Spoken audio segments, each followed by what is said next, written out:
Phoenix Down Radio is on the air.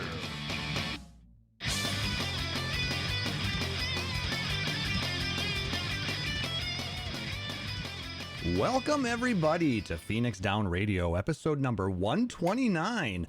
I am your host, Klaus Nightbringer, and joining me today we have Talas Marvelous. Tell us what's going on, buddy. Not much. As per usual, I bought a car since the last show, and this one didn't catch on fire. We have Sarah Timono. What's going on, man? Homework club. Homework club. Always homework club! Well, I suppose it is that time of year now. School is starting for people, so you're super busy with that, huh? Also, it has to be a virtual program, and some of the librarians are not very tech savvy. And as you can see all the way over there, we have FusionX from Gamer Escape and Aetherite Radio Fusion. Thank you so much for joining us today. Hey, thanks for having me. Well, It was hard trying to make room with all the Avengers I've been playing, but this is a special episode, so I'm like, I think we can figure this out. It is a special episode. In fact, today marks 5 years since Phoenix Down Radio started podcasting. That's a number I didn't think I'd say. You're old. Well, we're not at 11 years. Start going to preschool. Yeah. This coming from the guy whose podcast has been going for 11 years now. They just celebrated 2 weeks ago. Yeah, something like that. Yeah. Oh, your podcast is about at the developmental stage where it's going to be an asshole to everyone. It's so adorable. I mean, we did have an era from LBR kind of help start the show up when it first aired. So I mean, we have the DNA for it.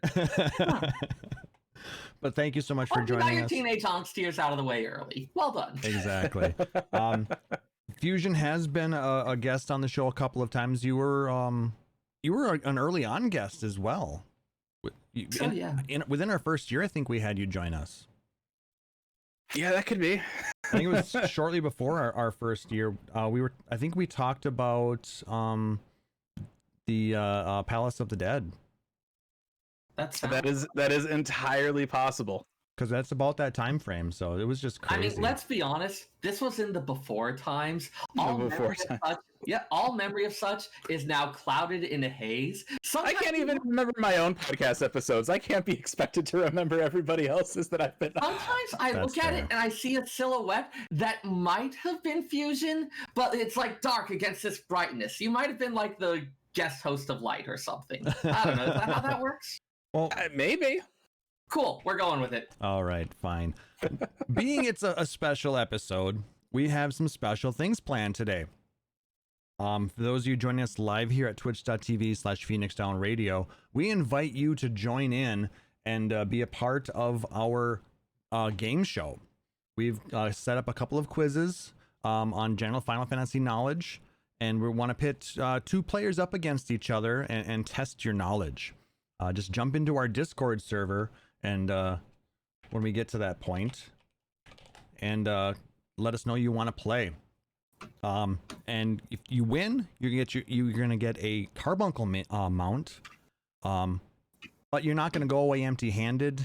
Even if you don't win, you will still get an emote. So. I had some great ideas for questions, but Klaus was all, no, sir, they have to be answerable by people. So fucking I know, me too. I was like, let's talk about classic literature and specific cantos in Dante's Divine Comedy, and Klaus is like, well, Sarah, real questions for humans? It's like, oh. Dude, IBM's Watson is going to look so good on that Carby mount, though. That's true. Or Ken Jennings. But. What about Ken Jennings? Like, we need a 2-person Carby mount. Is it Ken Jennings in front and Watson behind, or vice versa? Or how about let's get an IBM Watson mount that Ken Jennings can ride. I'm not fan artists, get on it. Ken Jennings mount that Watson can ride. Well, we know where Sarah's at for the night, I guess. I'm still waiting for my Mary Poppins umbrella promised at the German fan fest a few years back. See, Sarah, that's how Skynet started. It's gonna start sometime. Might as well be funny. I think you remember Terminator quite differently than how it actually happened. Dude, the videotape box said it was Terminator, and who am I to argue with something written on a videotape box? But when the music goes, you have to The start videotape questioning. box said. Anyway, moving on. I'm starting to question any kind of Ken Jennings writing IBM's Watson when you start adding that music into it. I don't. We are like 3 minutes into the episode and completely off the rails. I'm so excited. Yeah, Sounds we know it's gonna be a good one. That's how it's gonna be good. For those of you listening on the Buckle up, y'all. for those of you listening on the podcast, we are gonna have a giveaway there as well. You can either tweet at us at PHXDN Radio, or you can send us an email at podcast@phoenixdownradio.com with a favorite Final Fantasy memory. We're gonna pick our favorite 3, and you're gonna have your choice of one of 3 different mounts. We have an SDS Fenrir, a red hair, and a fat cat to give away. So those of you listening on the podcast, you guys aren't left out either. So we want to make sure to hear from you guys and see what some of your favorite memories of Final Fantasy. It doesn't have to be 14, but just some of your favorite Final Fantasy memories. Share those with us. Like maybe your first time that you unwrapped your Nintendo and you had Final Fantasy waiting for you to play on the NES. So if you're old like me and Sarah and Taz and Fusion and I mean, I Yeah. was 4 when I played Final Fantasy for the first time, so well, you still remember it. Like, I'm old enough for that. 31 but years later. I didn't get to start until the SNES. Mm. And it was actually because I played Super Mario RPG, and then I was like, oh, this is by the same company. I guess that's probably good.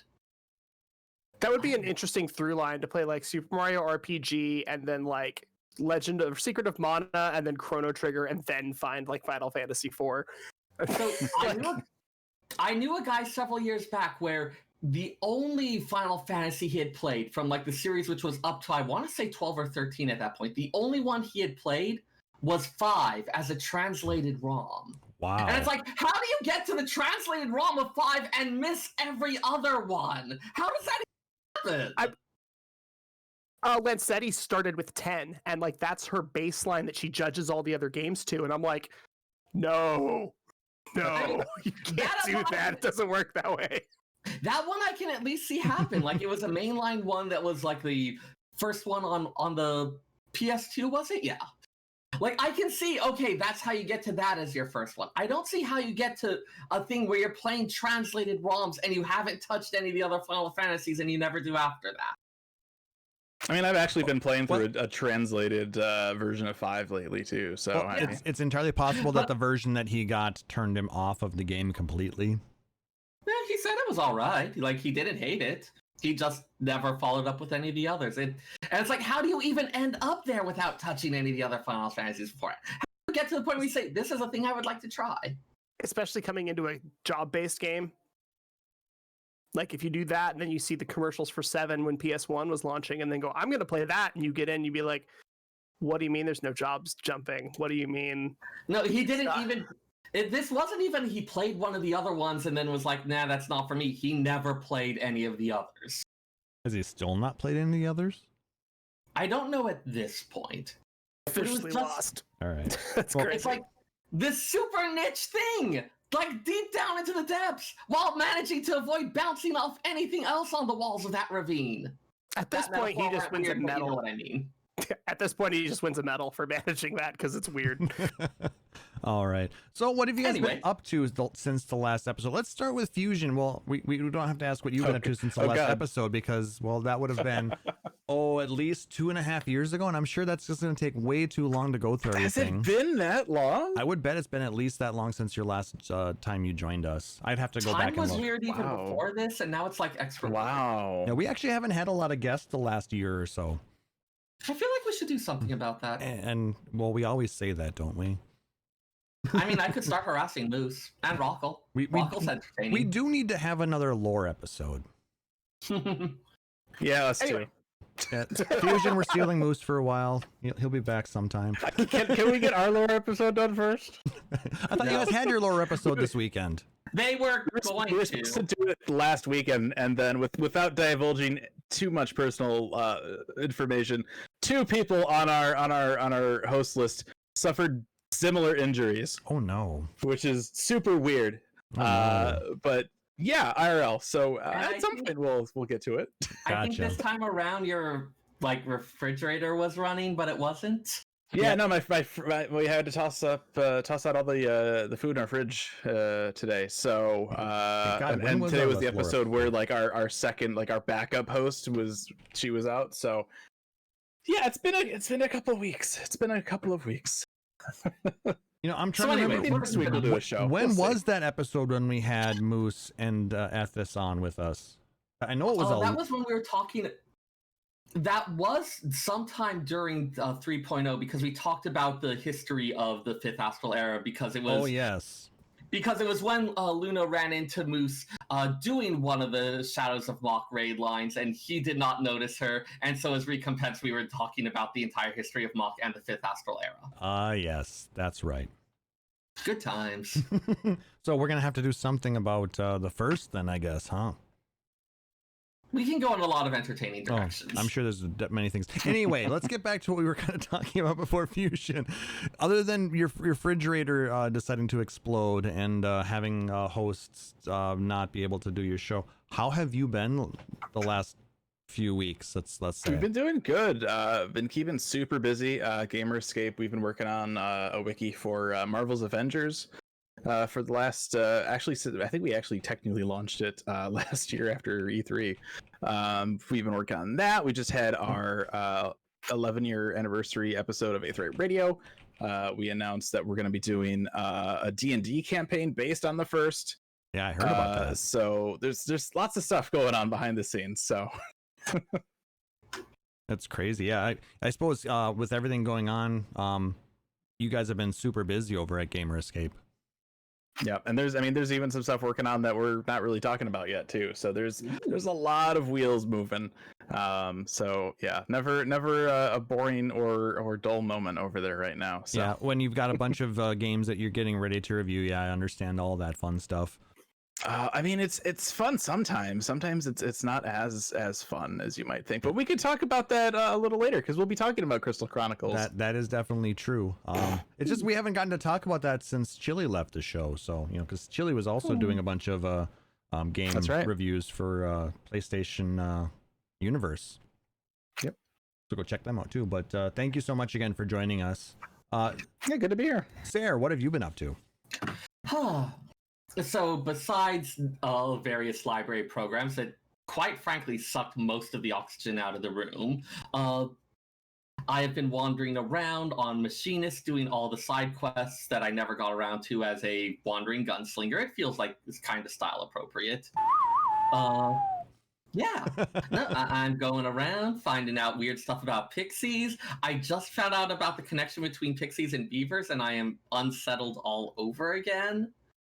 Why did they never follow up on that? Phrasing? That feels important. Maybe you just things you discovered find. the whole plot for 6.0. Maybe that's it. No, the plot for 6.0 is that we're going to Charlayan and wiping out the Studium because of war crimes, Loaf. I mean, that's what you thought. I mean, it could have been Garlemald, it could have been New World. Now we're gonna find out what's really going on with the beavers and the pixies. Maybe the beavers will help us get rid of war crime, Loaf. I can see it all coming together now. You have so many scars from that fucking loaf, dude. Show us on the doll where the war crime loaf touched you. You do not want me to answer that question. I've got the doll right here. Show me on the 14 doll. minutes and But a bit of that, a bit of company crafting, more stuff with submersibles, found plum paper parasols, and it turns out that a couple of my friends really like purple, so I've been getting them plum paper parasols as well. Very I nice. can actually show off one of those, can't I? Yeah, you can. Yeah, they added paper parasols with the most recent patch, and one of them comes from submersible stuff. Oh, that's cool. that is really cool, dude. Yep. There's also a red one that goes really well with the Dolomud red I like for everything. And there's a gold one that you can buy at the Gold Saucer that I don't know what it goes with for me, but maybe some other people will like that color scheme I think better. it's the only one that I have because I have way too much MGP. There we go. Sitting at I mean, it's not a bad color. No, I'm at 9.2 million now. It's a little bit. serviceable. Right. You should find things to spend it on. I've bought everything. You should. I wish I could donate it. You know, get your retainers all nice and fancy with some gear. All right, what if you like lay down an entire floor of MGP, pour some sealant over it? Do the whole There you epoxy go. MGP floor down here? I think Yeah, we could do exactly. that floor. We could do the It upper probably floor. look better than the actual floors that they have available for the MGP. You're not Yeah. wrong. You're not wrong. But no, good to hear, Sarah.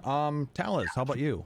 You're people who remember last episode will see that his room where he's at looks a little different. What's up with that? It's been 2 weeks since you've all heard from me, which means I've moved zip codes and I own another car and I have 2 jobs since the last time you guys heard from me. Seems about right. Yeah. Yeah, You're behind. It's a slow week, huh? I know I should be at like 4 jobs and 2 cars, but here we are. So I actually moved back to Bannon's house. Shout outs to Bannon from Hyperion. Awesome dude. He's been helping out with submersibles with Unity for the last like 4 years. Nice. He literally sat and watched me play through like most of Heavensward, and he was just like, keep asking questions. And I said, dude, either play this game yourself or don't. And he's like, okay. And now he like owns a bunch of houses and has 200 billion gil and like has an Excel spreadsheet organizing what he wants off of each sub. Damn. Like the dude's crazy.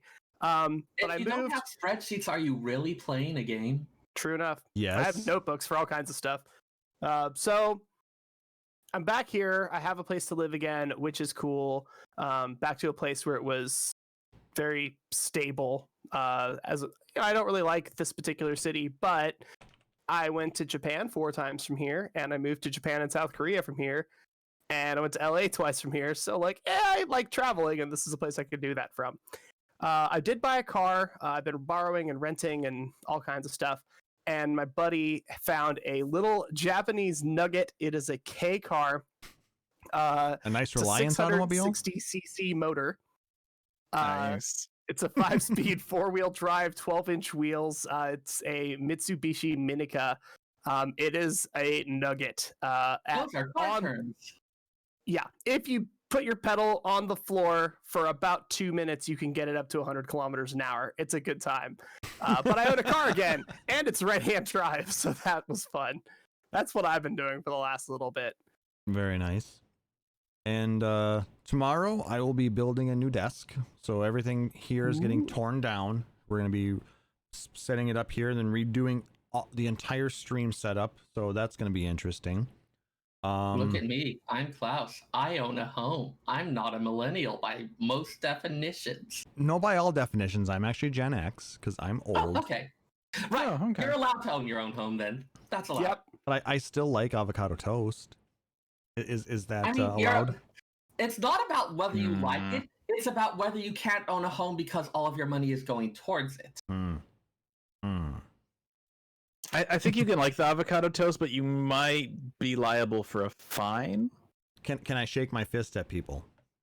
Oh, Yes. well, like, that's a given. Okay, fair enough. Yeah. Or, actually, If there's kids standing on your lawn, just go for it. you know, I think I'm just gonna go ahead and watch the millennials and the boomers fight, and we'll just kind of sit here.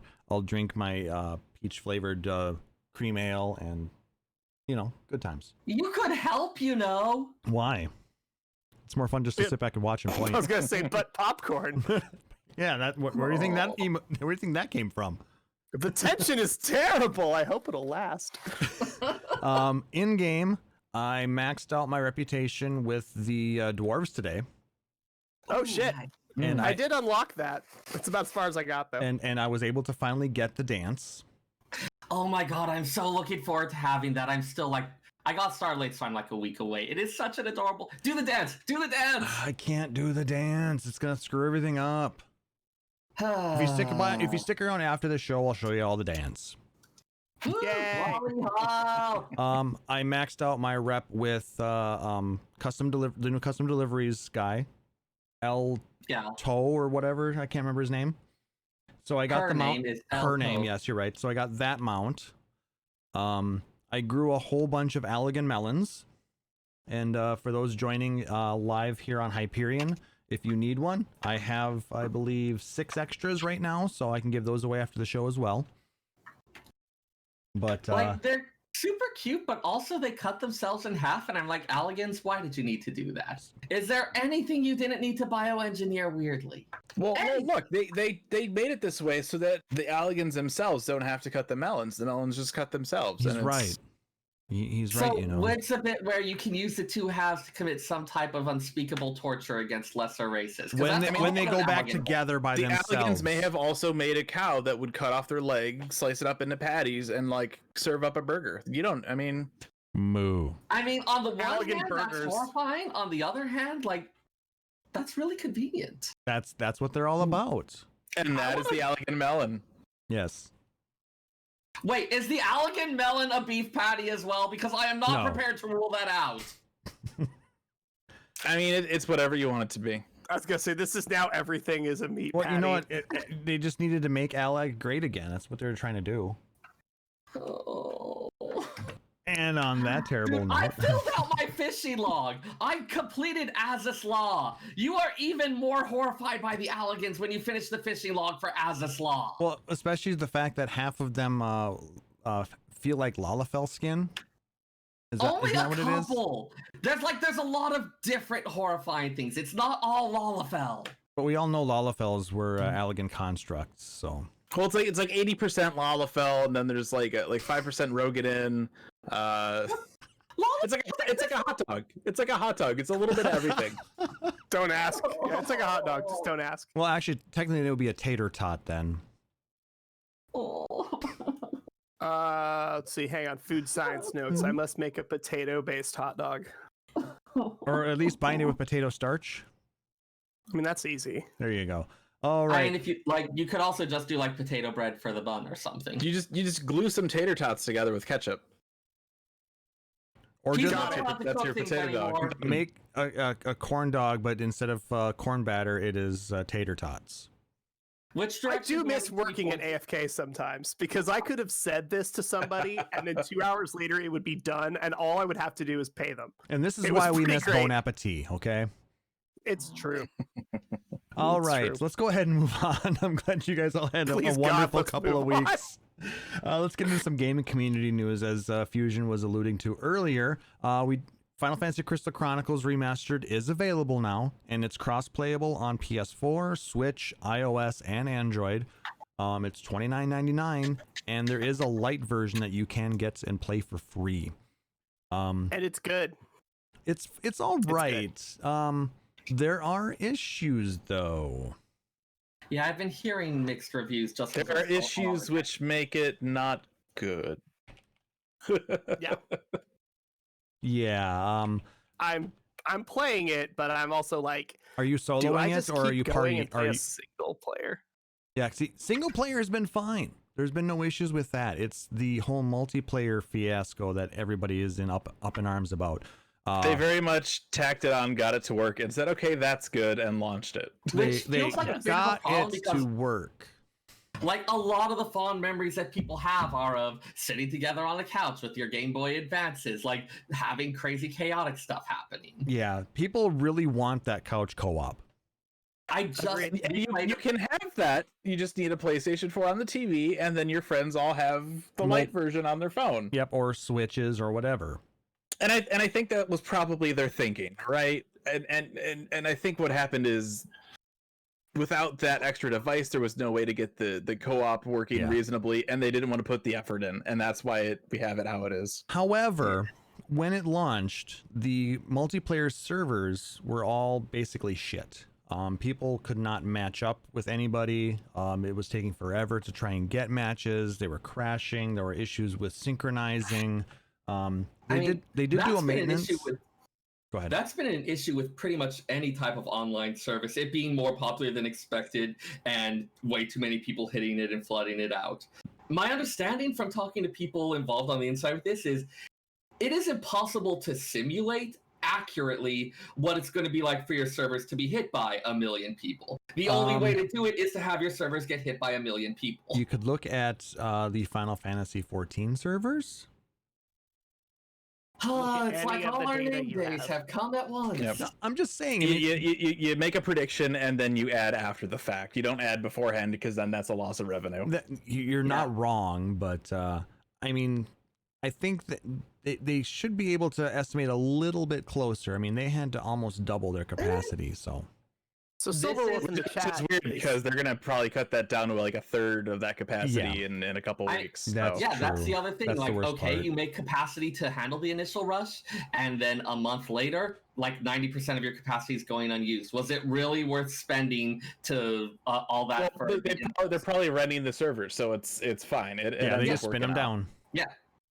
Hell, we at So the library. Silverwolf in the chat is saying if it doesn't have couch co-op, he's a hard pass. He doesn't want to buy it twice, once for PS4 and once for Switch, just to play with his wife. So I you get don't you. have to. So you don't have to. The way that it works, it's really weird. They have the light version on Switch and PS4, and then on on Android and iOS, it's just the game, and then you pay to unlock. But with the light version, you get to play like 3 like solo quests or whatever. But you can run up to, I think it's like 13 or 15 or whatever with another person if they're the host and the host owns the game. The biggest issue is that I'm seeing, and they haven't resolved this. There's actually they had a post talking about some of the stuff that they're gonna fix. And like the biggest issues aren't on that list of like things they're working on. So you can play Crystal Chronicles with 4 people, but only the host of the game gets that progress saved. And you also have to reform your group for every different dungeon you do, which means if you want to play through the game with an entire party of people, you have to do each dungeon 4 times. Yes, And each person has to host it then, correct? correct. Yeah, you have to cycle the hosting around. You have to reform after each run. It's Which not... means people with the light Exactly. version actually aren't able to progress beyond those first 3 dungeons at that point. I mean, the other thing is original Crystal Chronicles. It worked that way as well. Everyone's going over to Klaus's house and we're going to play it. It's not like we each had our own copy and our own save. We were all playing together on the same save file. So it's working the same as it did. We're just kind of in a different world now. That's the thing. Yeah, it's they made it work with online multiplayer, but they didn't really consider in other factors for it. I think the big thing they were talking about adding was like being able to like skip cutscenes. Like the host can skip the cutscene. Like the cutscene, okay, like that's a nice improvement. But like fix the hosting save progress thing. Like I don't think Especially they're gonna. because, well, okay, you get 1 artifact per dungeon. Some of these artifacts, unless you get the really good drop by getting 200 points on your mission, and you get the first pick, and the boss drops all 4 things, and you get the 1+5 thing out of that dungeon. I'm grinding the same dungeon 12 or 15 times to grab all these +1s and +2s. And it's like, cool, I just played for 9 hours and my stats went up 11 points. Yeah. That is not worth my time. That was awful.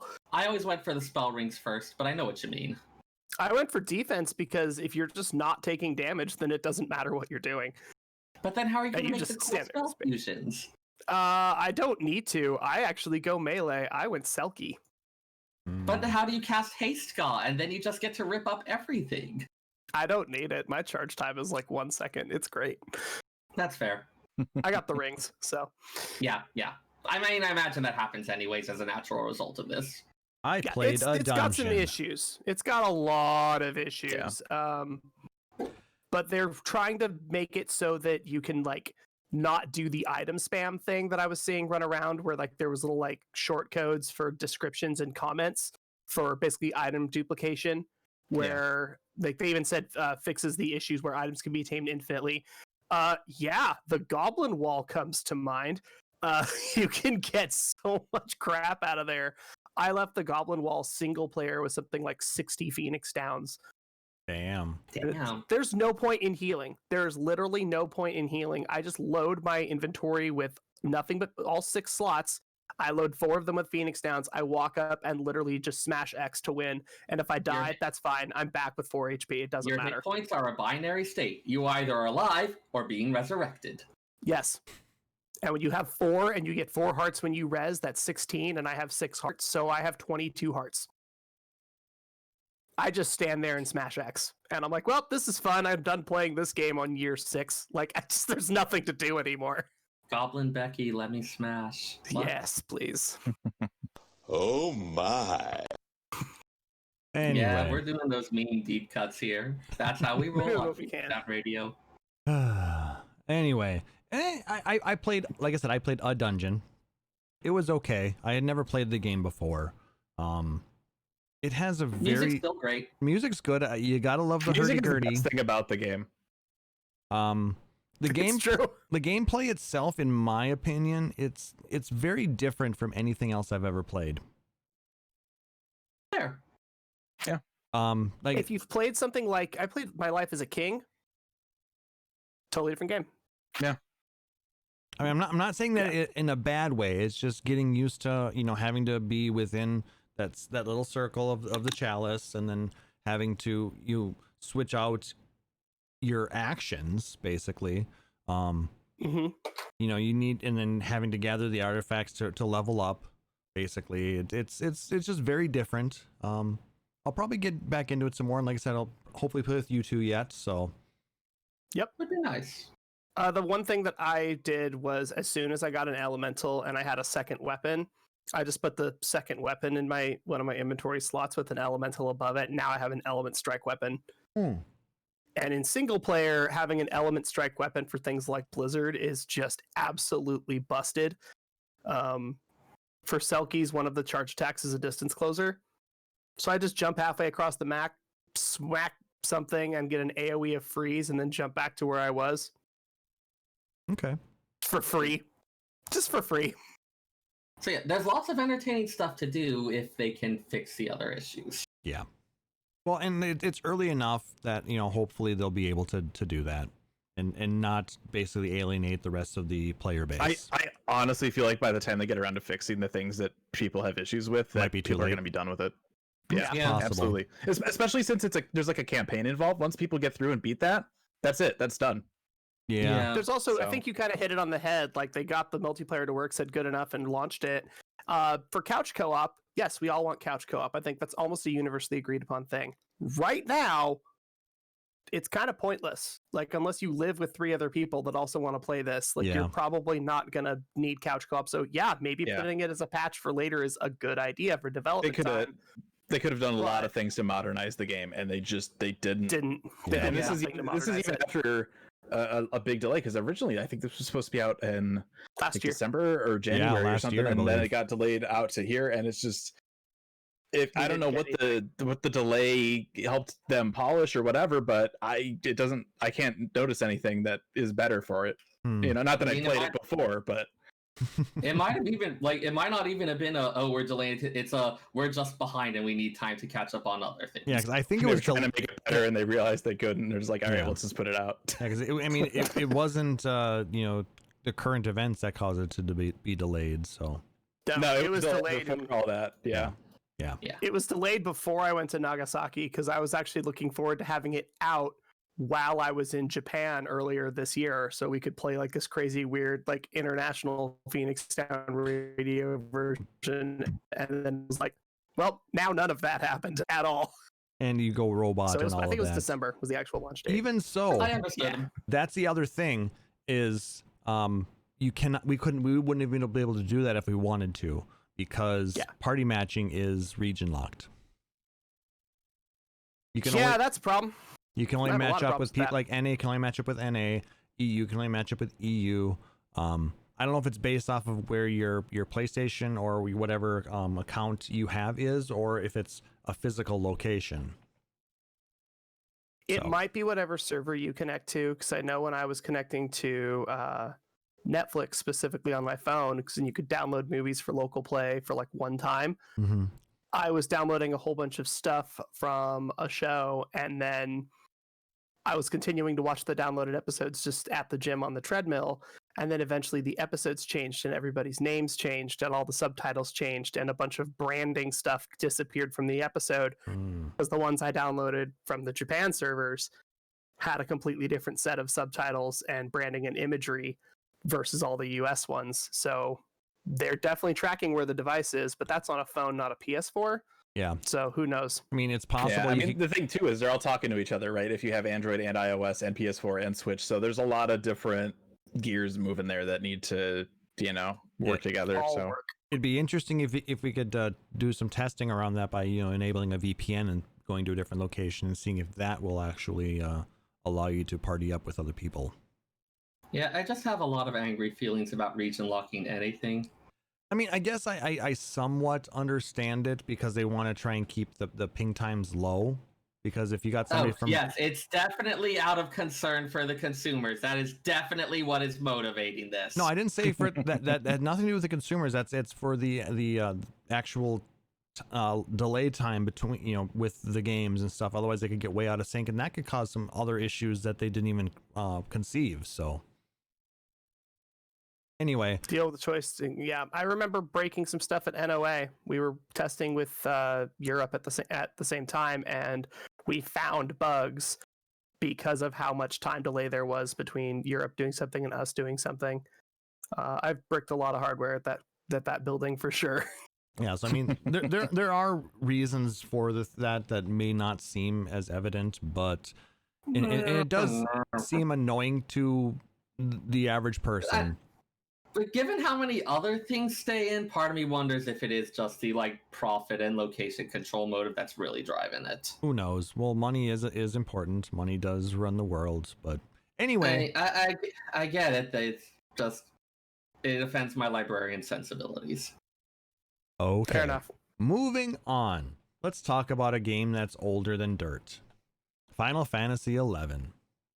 Oh, I was going to say Mancala, but I yeah, have that installed on my toaster oven. It's great. Yes. There apparently the September update is out, and there's a whole bunch of new stuff that they added. So it's the game that just keeps going and going and yeah, going. I thought they were done with significant new content, and they were for a while, and now they're doing. I don't even know how this happened. I mean, the update is pretty par for the course, right? There's the new Records of Eminence stuff. They swap out the mobs and ambuscade.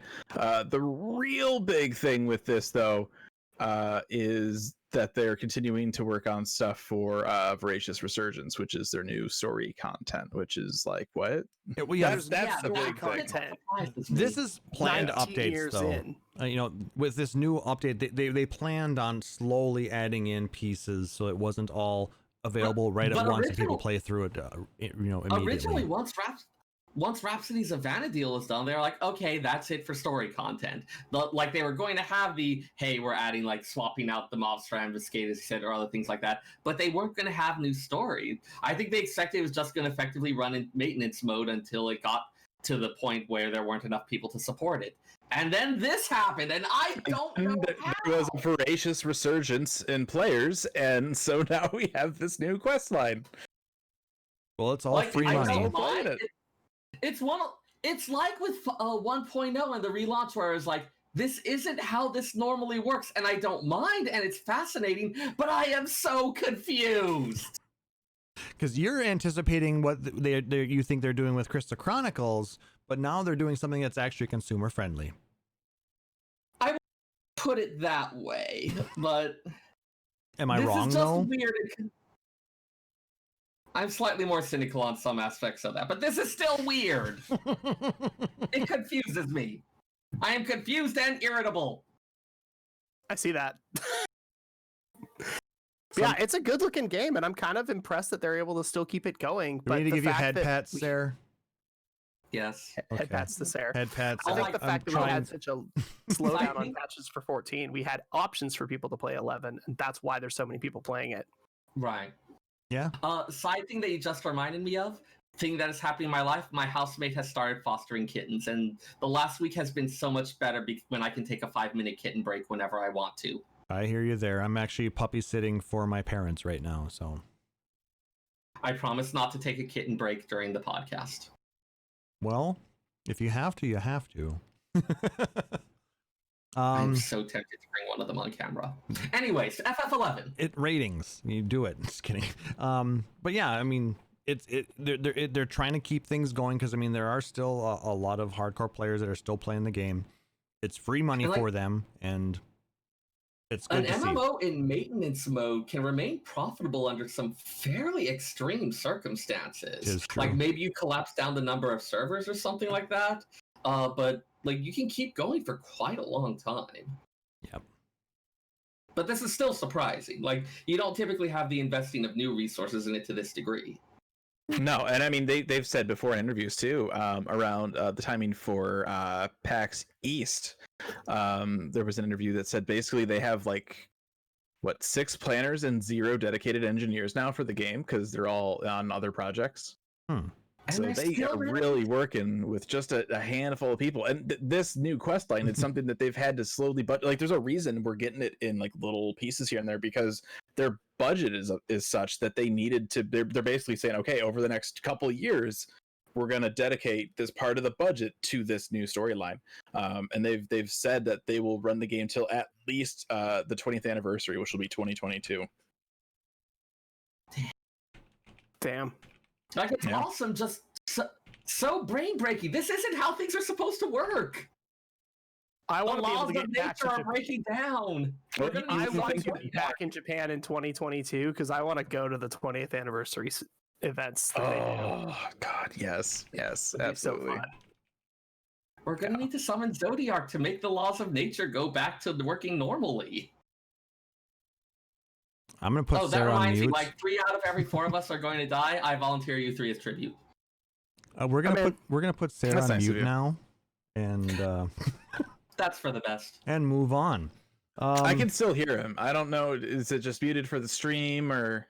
Okay, I didn't actually mute him. Oh, I see. I get it. I was hoping. Really? We have the opportunity to say something like we can hear him in our hearts or anything. No? All right, fine. Anyway, I tried, man. There. Use the crystal you've had in your inventory since the start of the game. I mean, podcast. Use the loot. All right, Talaz, you had a little bit of trading card game news. TCG news. So for starters, we haven't had any TCG events pretty much all year for obvious reasons, but they're still releasing all of the opuses that they had been working on. Just printing was a little bit slower, and they have announced that they aren't going to be making more stuff for Opus 13, 14, 15, and on, just because we don't really know when we're going to sit face-to-face and play cards again. But they finished up Opus 12, which they already had mostly done. So Opus 12, Crystal Awakening pre-release kits are now available for pre-order. The catch is we can't sit around a table of 8 people and play a pre-release, so instead you just get a box with your cool sleeves and possibly a cool deck box. I think it comes with the dice. There's a bunch of cool stuff that comes in the pre-release kits. These ones come with 9 booster packs, presumably to build a sealed deck, a promo Emmett Selk, and a pre-release exclusive sleeve pack. The sleeve packs can sometimes get really expensive. The Scions of the Seventh Dawn ones are still for sale for about $20 just for the sleeves. The Wow. Moogle ones from Opus 9 are about $30 for a set. So just the sleeves alone are really, really cool. For a so game do we people know can't play. Is it awesome? Hmm? Do we know what Emmett Self does? Is it awesome? Or We terrible? do, actually. Let me pull him up really quick. But the pre-release is going to be available in stores on October 30th if you can get a hold of your friendly local game store and see if they actually have access to getting one or Please getting a support your set for friendly you. local game Or store. They probably need it. place your orders at your friendly local game stores, please and thanks. Let me find Emmett Selk. Where are you? So, do they have any plans of doing something like Hearthstone, where it's an online card game?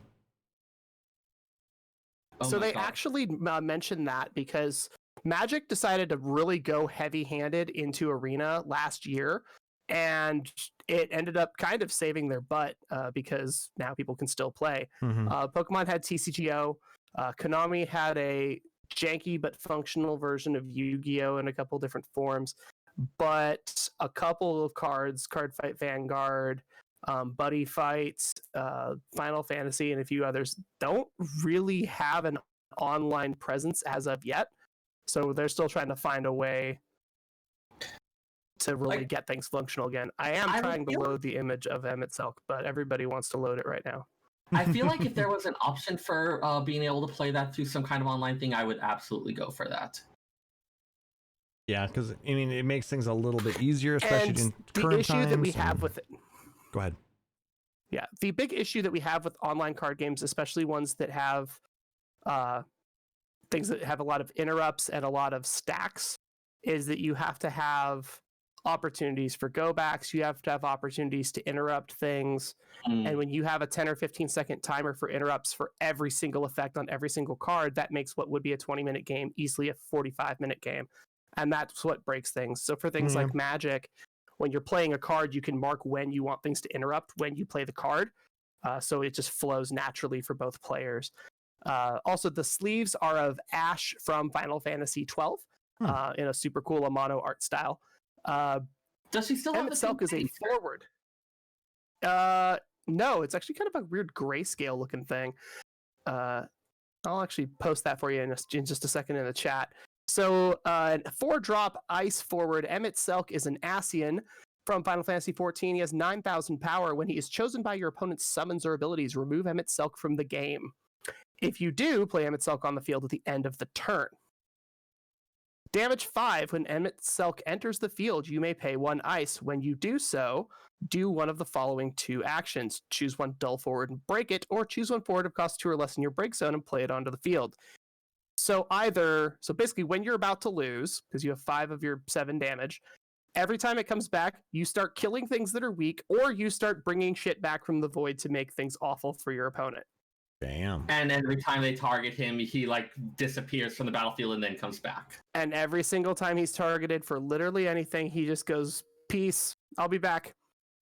It's kind of It sounds like kind him. of an interesting guy. That sounds aggravating as fuck. It kind of works. That's definitely Emmett Selk. Does he do these? Yes.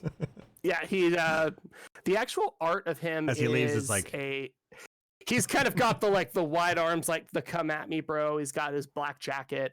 It is the full art is the promo one, which means there's also a non-full art version somewhere buried in the set itself. I don't think your link in the chat will work there, Talaz. I don't think it will. Let's see if we can just delete that. No. Oh, I hit the character limit. That's why. Yeah. Rip. Just Google it. You'll find it. Yeah. Google it. It's fun. Emmett Selk promo. Have fun with it. If you do want to play or learn more about the Final Fantasy TCG, do find me on Discord. I'm at Malverless Talaz on there. I love the crap out of the game, and I have a whole bunch of cards that are currently collecting dust. Nice. I have some cards, but I don't play. Same. I haven't played a TCG in quite a while. I bought a box at PAX one year and a bunch of boosters, and I was like, sure, let's just. I think I was trying to get like an Estinian card or something. The Estinian is awesome. When he came out, the amount of Lightning Dragoon decks absolutely skyrocketed. He's a good frontline main hitter forward, but you need stuff to back him up. There's a Freya from 9 that has a bunch of Lord effects that buffs all your Dragoons. Kane also has a bunch of stuff that buffs all your Dragoons, and then you grab all of your Tactics 11, 14, 3, and 5 Dragoons, and you throw them all out, and they all have little weak effects, and they're not super powerful, but they're like slivers. You put a couple Lords in play, and now all Dragoons have blank, and now you've got just an army of really obnoxious stuff coming at things. It's real fun. It's like the That opening seems like the kind of deck I would make. It's a good time. It's like, okay, so let me get this straight. Kane and Estinian, with the help of Lunith, are going to throw Freya, and she's going to kill everything. I like to imagine that they all just jump into the sky at once, and it's like that bit from Advent Children where they're just flinging each other higher in turn for no adequately explained reason. And then at the highest point, you have 2 of them, and one of them throws the other one downward. Yes. That would be Estinian. Estinian would kick you towards the ground. Yes. That's exactly what would happen. Yes. No, it is fun to do the big Dragoon swarms. You can also see monk swarming style of decks. For something like an ice, the other stuff that goes with ice is things like Genesis from Final Fantasy VII, who also locks things down. Sephiroth, who also locks things down and breaks things or makes things completely incapable of doing anything for a turn. Will the Genesis one randomly quote Loveless thing at you? The Genesis one will make you discard cards at random points in your turn that the controlling player decides. But no Loveless quotes. It's pretty awful. There's no love when he is on the board. Interesting. That works. Yeah, there's a lot of little fun stuff if you are a Final Fantasy fan. Things like up until a certain point, all of the Sephiroths killed backups, and all of the Aeriths were backups. There was no forward Aerith, and there was no Sephiroth that didn't kill a backup. We were like, okay. Nice.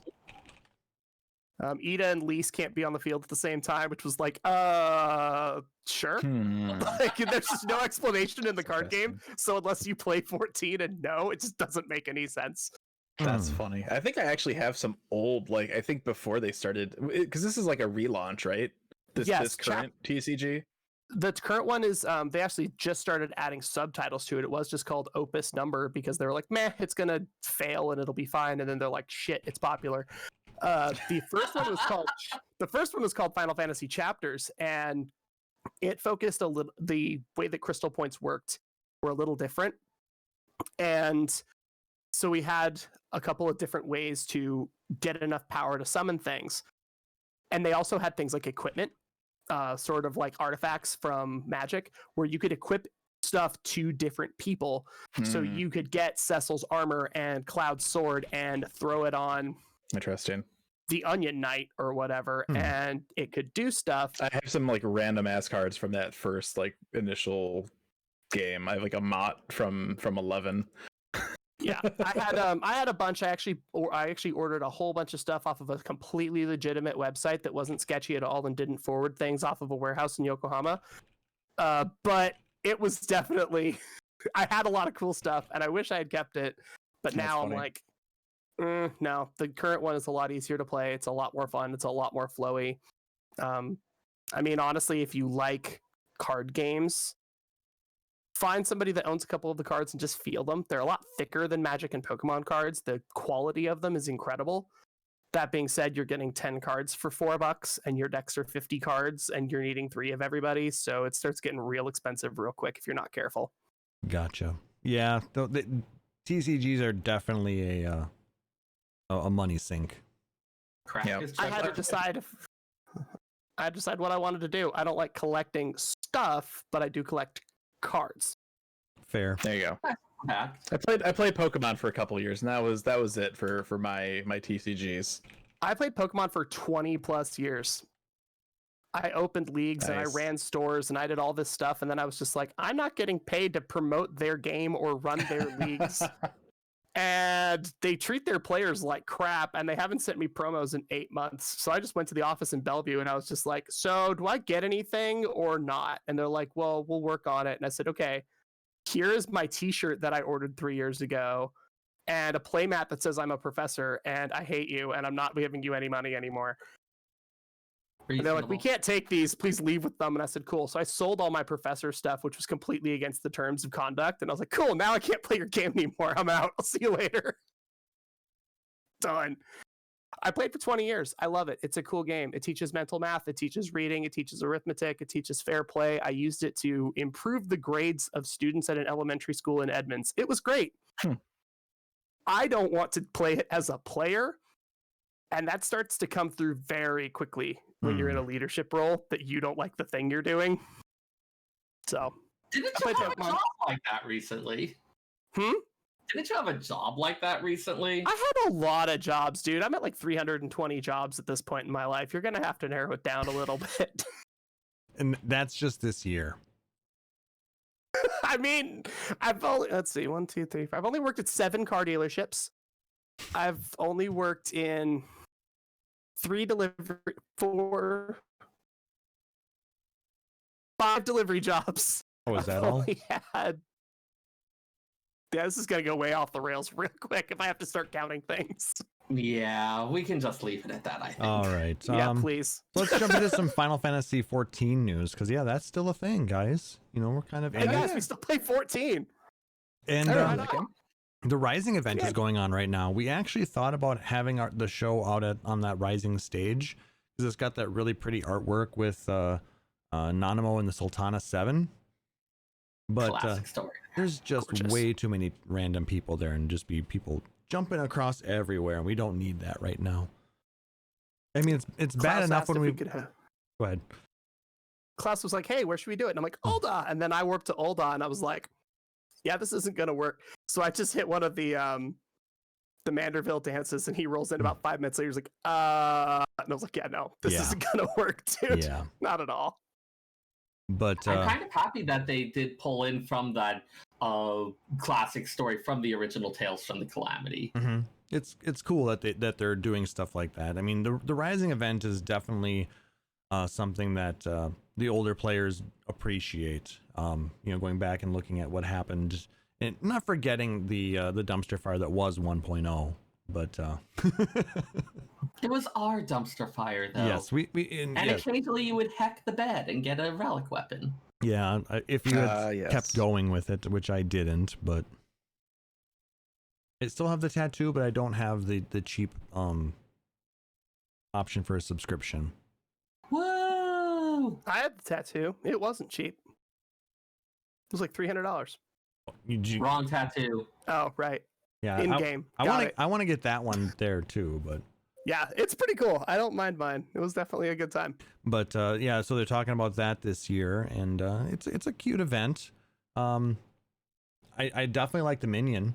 Unfortunately, you can see his head a little bit over by Sayre, but Yeah, every year the minion from the Rising is something that deals with the MSQ from the past stuff, kind of a, hey, here's the star of the show for the last thing.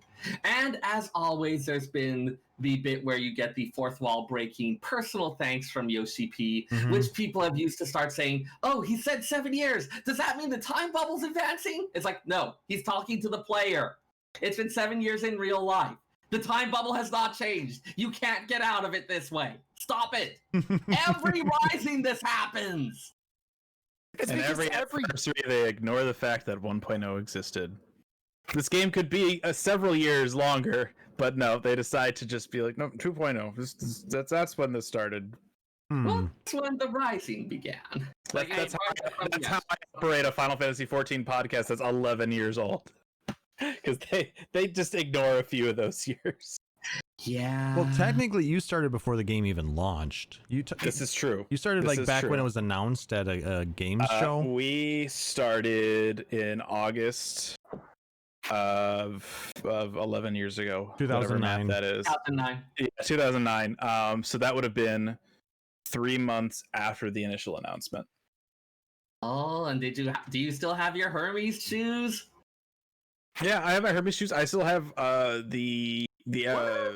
physical copy of, I think it was Famitsu, which was like the first big publishing of information for 14. We spent a whole episode talking about guild leaves. It's this amazing new quest system that they're going to add into Final Fantasy 14. I remember watching that preview and I thought it was the coolest sounding thing. And he goes into this weird trance looking at a stained glass card and there's a light I table. have the magazine that was that information. Yeah. And it's like, we do absolutely dick all with that system. All we do is level our crafters by buying shit on the market board. That is all we do with those systems. My things I on did- principle. I did all the Also, they're full things. of delicious lore. All of the saints that are pictured on them. Well, the orphans now in the firmament do leaves to make money. Well, good for Excellent, them. Good for them. Somebody has to do them because we're not. They collect scraps of wood and they make rope. Aww. I mean, we're not doing the leaves. Like, Yeah, us, right. yes. Yeah, Yeah. exactly. At some point, I kind of want to just start burning them to see if I can get anywhere near Honest Gillionaire. I saw someone with the Honest Gillionaire title. I'm pretty sure you have the only feasible way to get that is from 1.0 because they had the thing where you could like chain the ones you were turning in for those super bonuses. Honest Gillionaire is from making 1 million gil out of leave. Yeah, from the actual leave, not from selling the stuff that you might get from it. But That is, From Leaf I of War. mean, you And only it get used- like a few hundred gil each, right?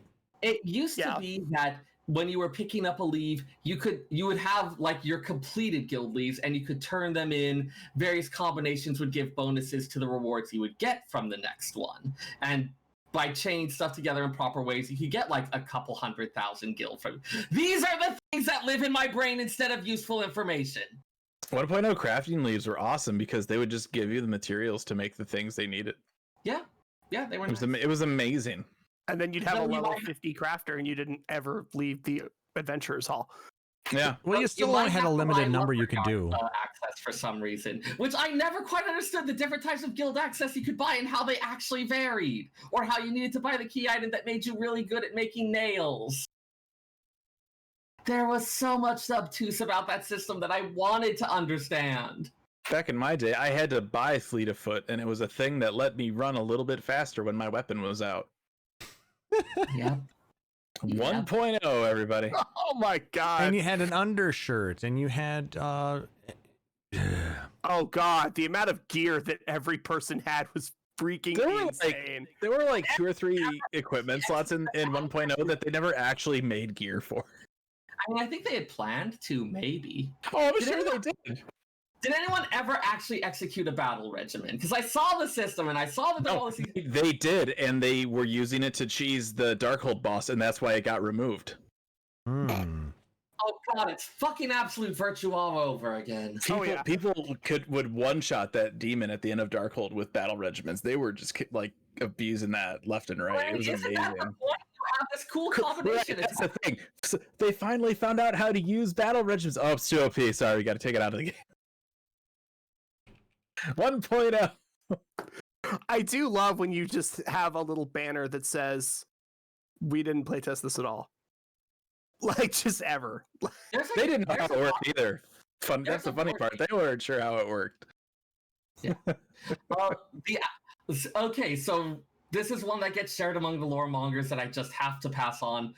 On the actual released disc software, like the thing that was done the commercial release, that big lake at the center of Mordona, it has a name that I believe is something like name this lake later. Like Silver Tier Lake got named in the day 1 patch because it was not in the files on the disc.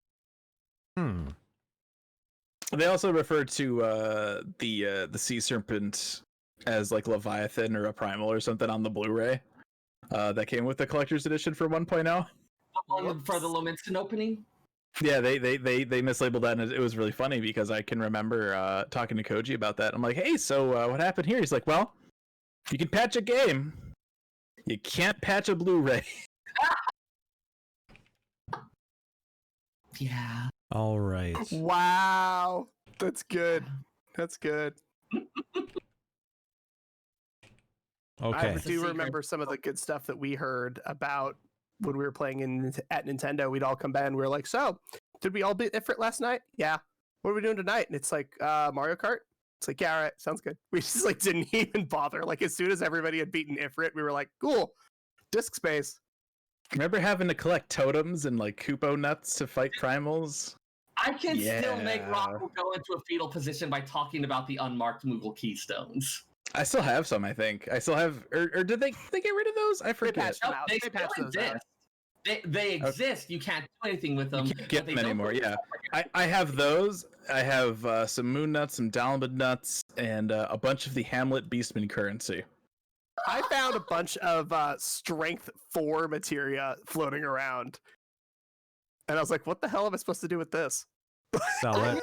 shit that the NPC who taught you about carbonized matter is still there, and he talks about this used to be a thing, but now it It's isn't. just a thing we need. Now we don't. All right. Moving on. Anyway, Moving on. Yes. If you haven't done the Rising story, do it. They're always cute. You get the minion, you get stuff. You actually get a. You got 9 days left. Yep, you got you time. can get the veterans of the game to talk about all of this stuff. We will go on for hours. Absolutely. And to go with the Rising, they always do these short stories. And they've released 2 different short stories now. Part 1 is called Small Mercies. And if you guys have ever done any hunting, it's going to make one of the mobs in Ilmeg, just that much sadder. They've already hinted a little bit about this just from talking to the NPC who tells you about the different hunt marks. There's been like bits of it dropped in from there, from some of the stuff dealing with the history of Verbert, but they really expanded on it and made a lot of stuff much more explicit. But yeah, it's... Bad stuff was going down in Verbert, and then a giant wave of light kind of fucked everything up and threw all that out the window. Did you get a chance to read it, Talis? The two tales? No, I Yeah. haven't gotten to those yet. Well, I do recommend you do it because I love the writing style that they used for it, and it really does add so much to the experience of the game. And then the There's second so one, much stuff. Oh, sorry. Go ahead, man. the second one, A Dream Partnership, explores one of the less examined relationships between a couple of the people in the first Warriors of Light party. It's a really sweet one. Yep, it's you get a little bit of it as you progress through the main Shadowbringer storyline, but I really like it. I mean, that's always what these have been, taking the ones that they've hinted at a little bit, that they said, hey, there's a story here that you're getting glimmers of, and giving them a chance to expand on it a bit. Yeah, they do such a good job with all of these stories. Oh, let me actually copy and paste that one as well. I was gonna read them on our show today, but my fridge decided otherwise, so I haven't actually read them yet. Mm-hmm. Well, these are absolutely the type of thing that goes well for a dramatic reading. I would if we weren't already like an hour into the show. Yeah, and we still have a couple of things yet to go through, and I prefer that people, if you guys want us to read them sometime on a stream, just let me know. I mean, we can add it in during just a regular weekday stream. I like doing dramatic readings. I miss story time. The worst of times, it was the best of times. There was a bird in Ilmeg who met a man named Albert. Yeah, that seems about right. Yep, that's pretty close. I legit forgot about that bird when we did the last patch, when we like went back around and talked to everybody. I'm like, who's the bird? Totally forgot You're about a him. monster, Fusion. You're an absolute monster. Every time I'm going through, I now pet the bird in Heroes Gauntlet because people are like, wait, oh yeah! Be nice to the bird It's a because good the time. bird is nice to you. I feel wrong calling him a bird. Bird He's not is a the bird. Well, I mean, sort of, but not quite. Bird adjacent. Okay, yes. I approve of the suffix adjacent. It does a lot of heavy lifting. it's bird-ish, Bird adjacent works. bird-like. Burb. I like bird adjacent. It's a burb. All right. So yeah, go check out those stories. They always do such an amazing job. Now is the time in the show where we are going to bring some people in and we are going to test their knowledge of Final Fantasy. Now, I pray to God this doesn't screw up our cameras. If it does, I'm going to minimize them and we'll bring them back afterwards. So you can I don't know if the plan, but you can actually hide people that aren't on cam from the big window.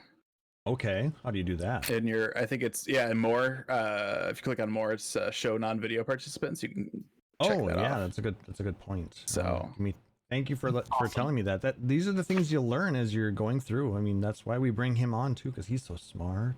Phoenix Down Radio, a collection of professionals. I finally understand why I'm on now. You're just using me to get all those hot podcasting scoops. You're not wrong.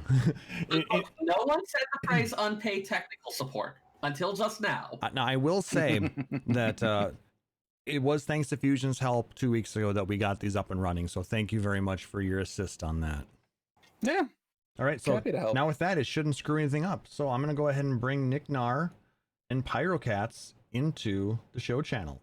Nick Nar, Welcome, you crazy Pyrocats. kids. Hey, how's it going, guys? What's up? Hey, how's it going? Pyrocats, are you there? I am. Wonderful. I hope you guys are ready. Oh, somebody has to mute.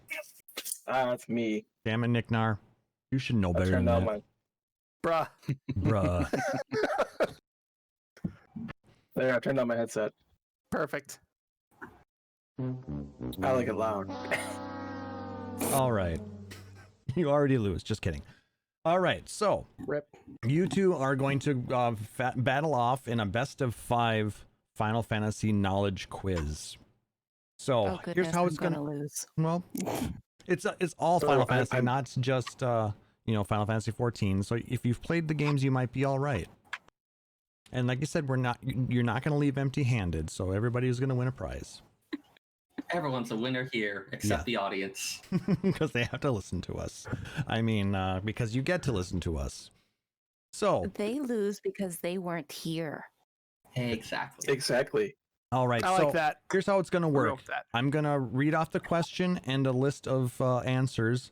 If you know the when I'm done with the last one, if you know the answer, say your name, and then you will get the chance to answer the question. So here we go. What is the name of Cloud's first weapon in Final Fantasy VII? Is it A, the Bastard Sword, B, the Buster Sword, C, the Long Sword, or D, the Great Sword? Nignar. Nicknar, what is it? It's a Buster Sword. That is correct.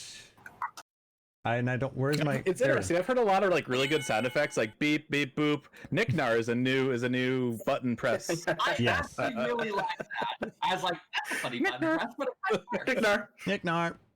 Here, let me- Well, there was like the SNL episode where they had to make a bell sound effect when they were answering it because the bell didn't work, Yes. and they were just like ring a ding ding ding ding, and like as they were instead of like actually ringing a bell. Yeah. Okay, let me see if this is a little bit easier to hear. Can you guys all hear that? Yep. All right, so that is correct, Nicknar. It is the Buster Sword. All right, question 2. In which of these games is Cid a playable character? Is it A, Final Fantasy VIII, B, Final Fantasy IX, C, Final Fantasy VII, or D, Final Fantasy X? Pyrocats. Pyrocats, which one is it? Final Fantasy VII. That is correct. It's 1-1. We got a tight race here, guys. Competition. Got to sell that competition. Come on. All right. Question 3. Moogles are a beloved part of the Final Fantasy franchise, appearing in many of the games and with several variations. But in which game did Moogles first appear? Was it A, Final Fantasy VI, B, Final Fantasy V, C, Final Fantasy III, or D, Final Fantasy IV? Pyrocats. Oops, sorry. Yes, go ahead. Pyrocat. I hit the Got a wrong. little bit too excited with the bell. I over there. did. No, Sorry. you got it correct. Pyrocats Final Fantasy, perfect. Yes, Pyrocats. GBA expansion that I never played. Yes. What is your guess, Pyrocats? I was going to say 4. That is not correct. Nicknar, you have a chance to answer now. I believe it was 5. Oh. That is incorrect. Now, 5 is the one where they first appeared as on screen with and they had their first theme, but they actually were in Final Fantasy III for the very first time. It was just a non-playable, and it was just a mention. I think we talked about that. They were bodyguards for Doga, so they're out. They also show up in Secret of Mana a couple years later, as a palette swap. But their first time they showed up was originally on the Famicom for Final Fantasy III. Yes, but they didn't have the happy little theme until 5. Okay. Yeah. All right. Question. Tricky one there. Yeah, a little bit. Question 4. Which of the following is not a Guardian Force in Final Fantasy VIII? Is it A, Garuda, B, Quetzalcoatl, C, the Brothers, or D, Carbuncle?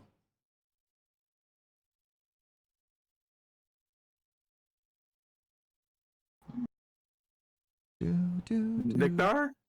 Nicknar, what is your guess? I have a terrible memory of 8. Quetzalcoatl? Oh no, he wasn't. He was one of the ones you start with. Mm-hmm. I think it's a terrible memory. Pyrocats, do you have a guess? Not even close. Just guess. You got a You 1 in 3 chance. 33% chance. Yeah, but that would mean I'd have to actually remember the names that he just Okay, rattled is it off. A, Garuda, C, the Brothers, or D, Carbuncle? Just because I like the name, I'm going to go with D. Carbuncle? No, Carbuncle There you go, was Nicknar. also one. The Guardian Alright. Force that was not in Final Fantasy VIII was actually Garuda. Yeah, wind in that game was handled by Pandemonium. Correct. Yep. Correct. All right, we're still tied, and this is the last question. Wow. In Final Fantasy X, the only appearance of Moogles is as a doll-like weapon usable by one of your party members. Who is the wielder of these magical Moogle dolls, Kubo? Is it A, Riku, B, Lulu, C, Yuna, or D, Oron? Nicknar. Nick Nar, what is your answer? Lulu. That is correct.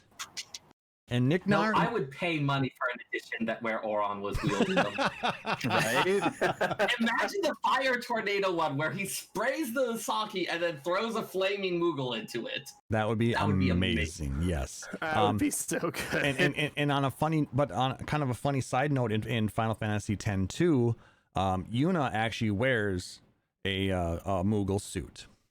Yeah, they have it's like the mascot job, I think. they call it. Correct. And she Yeah. actually appears at the beginning of the game, and heals your party in that Moogle suit. I screamed fire the Moogle beam pretty much every time I used that ability. It never got old. Yeah, it was pretty much that kind of feeling. I mean, that sound just encompasses the entirety of Final Fantasy X too. Yeah. When you think about it, I mean, Mhm. there you go. Congratulations, Nick Nar. You won the first game. We'll message you afterwards. And Pyrocats, you did an amazing job. We will also message you. You'll get your choice of one of two emotes that we have. Very cool. So Thank you. Thank you guys so much for joining us.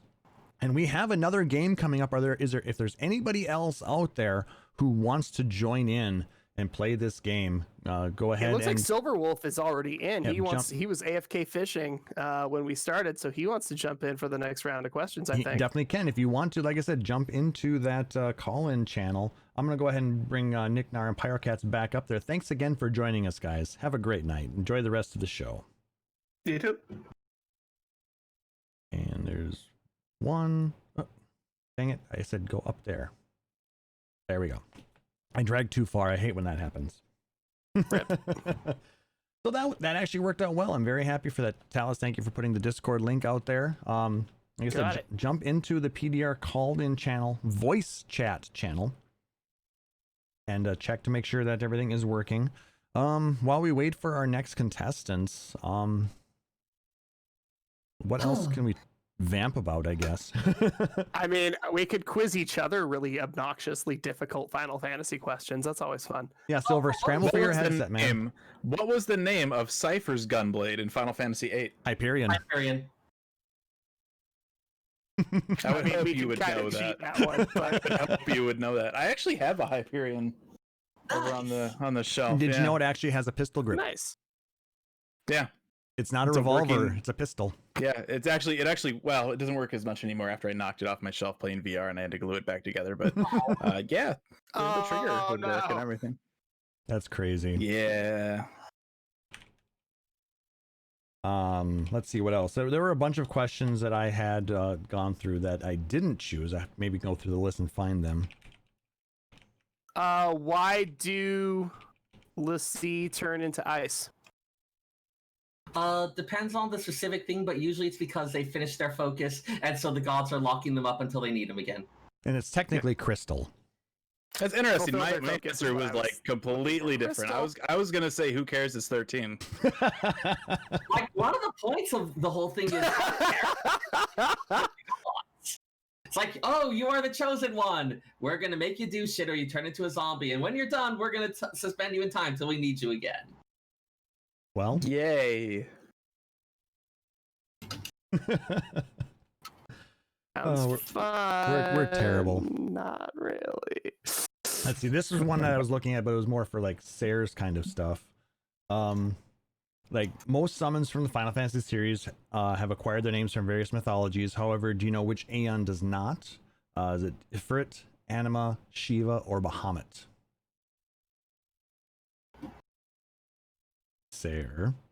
I mean, I'm thinking about interpretations here. I want to go with Anima, but there's kind of a... I'm just going to go with Anima. I would be inclined to think Anima as well. I think that's unfortunately the way this particular one is set up. I have to answer all the questions before I can get the answers. I hate when they do that.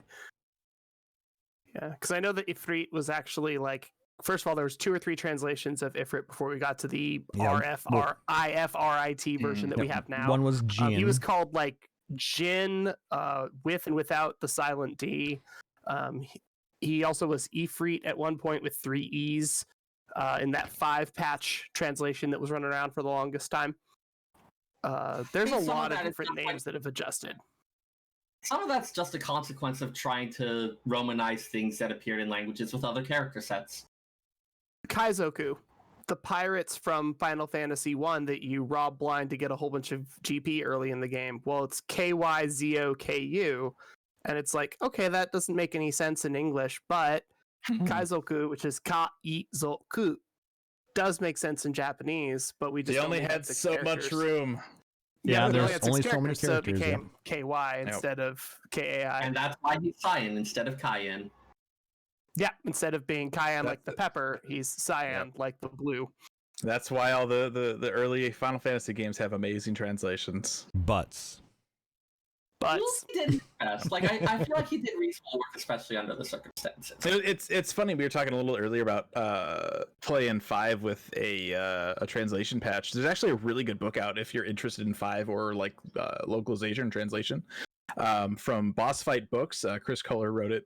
It's basically about kind of the fan community that came around when FF5 first came out in Japan, and the fans that were kind of working together to like try and translate the game so that they could play it. Super interesting book. If you're into that kind of stuff, definitely check that out from Boss Fight Books or Final Fantasy V. All right, we need one more person to jump into the call-in channel. Silverwolf has joined in, and he needs an opponent. I saw that book and it looked really good. There was a few things that I wanted to look at specifically, like how we got to Wyverns. Like that's a really good one that just doesn't make any sense. It's such a fascinating book. Like they've got a lot of different games that they've had books on. I know just recently they had like a Resident Evil one come out. I haven't gotten to it yet, but looks like their most recent one is about Final Fantasy VI. That's right, they were doing a 6. I forgot about that. Yeah, there's a Kingdom Hearts 2 book, but they also do like there's like an NBA Jam book, there's a Shovel Knight book, there's just all sorts of different games. The release date on the FF6 one is early 2021. That's why I don't have it yet. I see. Oh my gosh, they got Katamari Damacy in here. Yeah, they got some really cool stuff. I can imagine the dialogue from Katamari being an absolute party to try to translate. I feel like every so often there's some really good sales, or they'll show up on like Humble Bundle or something. But yeah, definitely if that's some sounds like something in your wheelhouse, check it out. It was super interesting. All right. Well, we wait for one more person. My gosh, they have a book on Bible adventures. Or you can always try and find that. I think it was posted on Reddit a few years back. The book of columns that Yoshida published in monthly Famitsu or whatever, where he talks about how he doesn't understand why Americans don't have bidets. Okay, I mean, like the pandemic finally took care of that. We have one. It's awesome. They are amazing. He doesn't understand. Great. And so he went to ask Koji, because Koji's an American, and Koji's like, I don't understand why they don't either. And Yoshida's just like, I give up. I don't understand. I will say, after living in Japan, I came back and I was like, oh, I have to go to the bathroom at 4 a.m. And I was very mad about it, because I was like, no, when I had to go to the bathroom at 4 a.m. in Japan, there's a thermometer and like a temperature, like heat element thing in the seat bit, so that it was like an even like room temperature thing. A nice future toilet for your butt. Yeah. Right, so it wasn't just frozen porcelain in the middle of a Japanese winter. Welcome to Phoenix Town Radio, where we talk about Japanese toilets. I mean, it was a toilet, bro. It hooked me up. It was a good time. Ota City was rad. I loved living in Japan, but I don't want to do it long term. No. All right, here's a question for you guys. Maybe you know. Which Final Fantasy game introduced the save crystal that refilled HP and MP upon touching?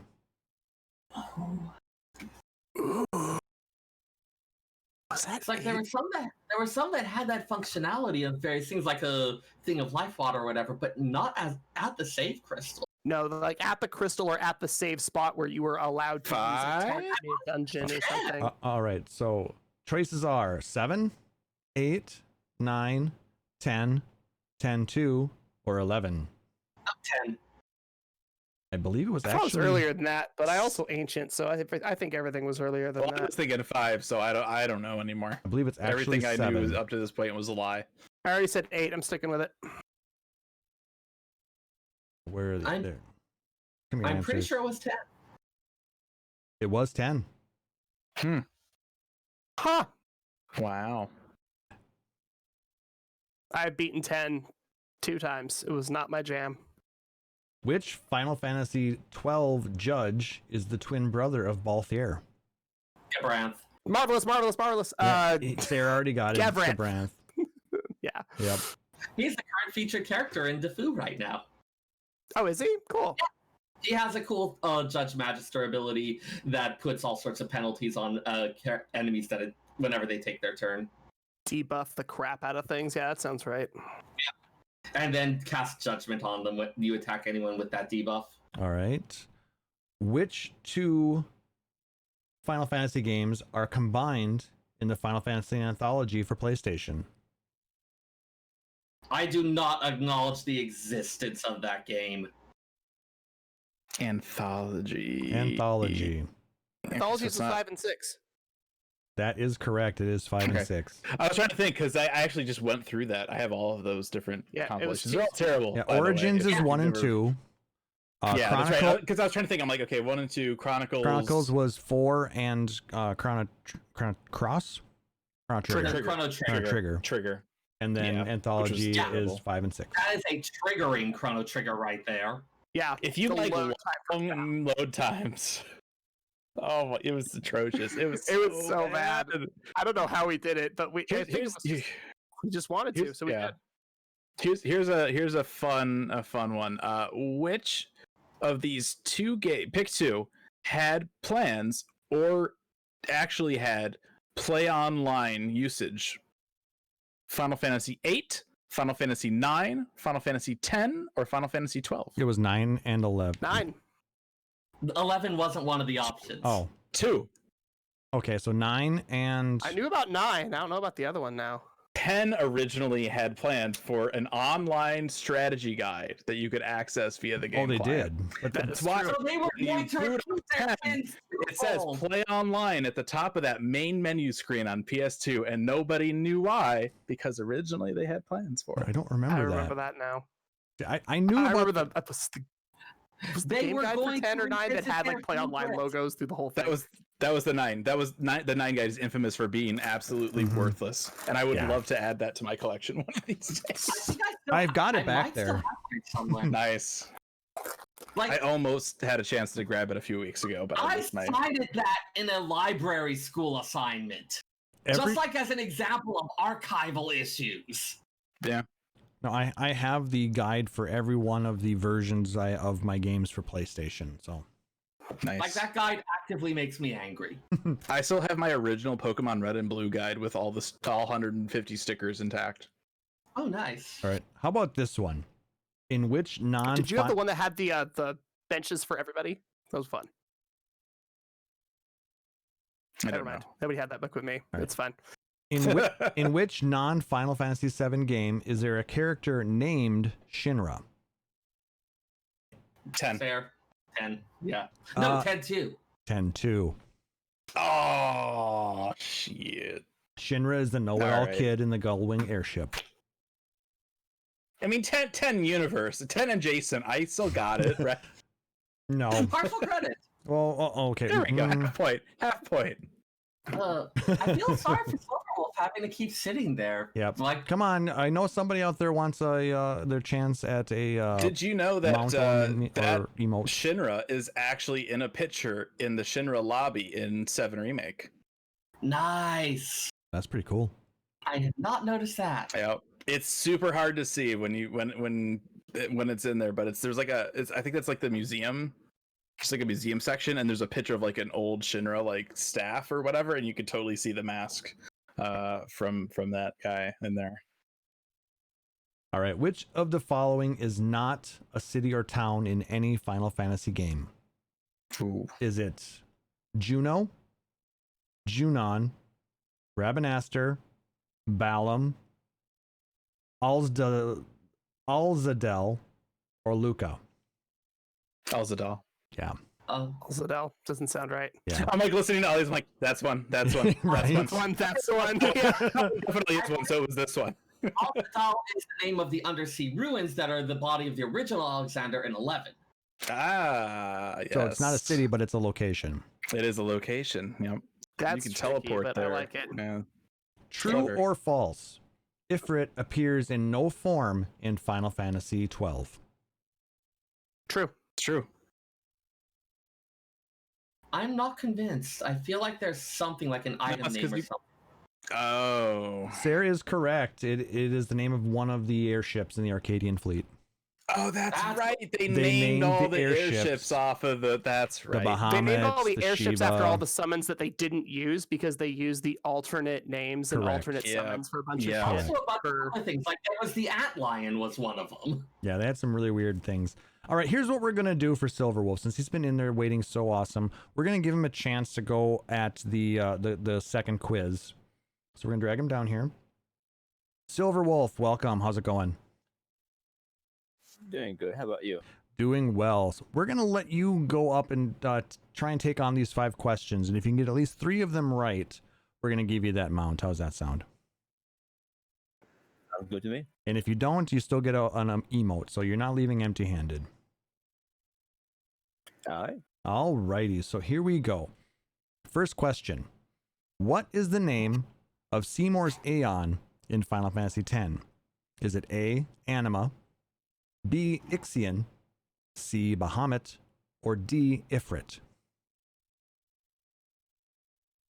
I'm gonna stay with A, Anima. That is correct. It is Anima. What an Aeon it is, huh? God, like it's already all right and like kind of weird, and then you drop below the surface and ugh. And It's that's very all. creepy. Every time it shows up, I just feel so disturbed and gross. The first time you play 10 and you see it with that CG, you're like, what is that? Like, that's not a summon I'm used to seeing. What the hell? This game is weird. Exactly. Remember when there was a half-naked girl covered in ice and like a weird bull thing that was on fire? Those were great. What the fuck is this? Where's Grandpa Lightning Bolt? I need that, We had please. 2 bulls that would play paper, rock, scissors with each other and fling one. It was like, that was great. I don't know what this thing is. This is some like horror movie stuff here. It's winking at me and I'm dying. I don't like it. All right, Silverwolf, question 2. What was Chaos, the final boss from Final Fantasy I, originally called? A, Quetzalcoatl, B, Ifrit, C, Balthazar, or D, Garland?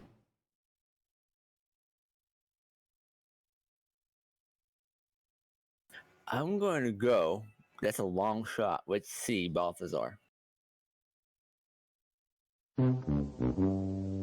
Unfortunately, no. Chaos was Garland, actually. He flung himself back in time and became Chaos. Balthazar did show up in, I believe, Chrono Trigger. They had the 3 sages that were named after the 3 magi from the biblical story. I want to say Balthazar was the one who ended up in the future making the epic. Yes. But no worries, you still have 3 more questions to go. So, question 3. What game or games mention espers? Final Fantasy XII, Final Fantasy VIII, Final Fantasy VI, both Final Fantasy XII and Final Fantasy VI, or all of the above?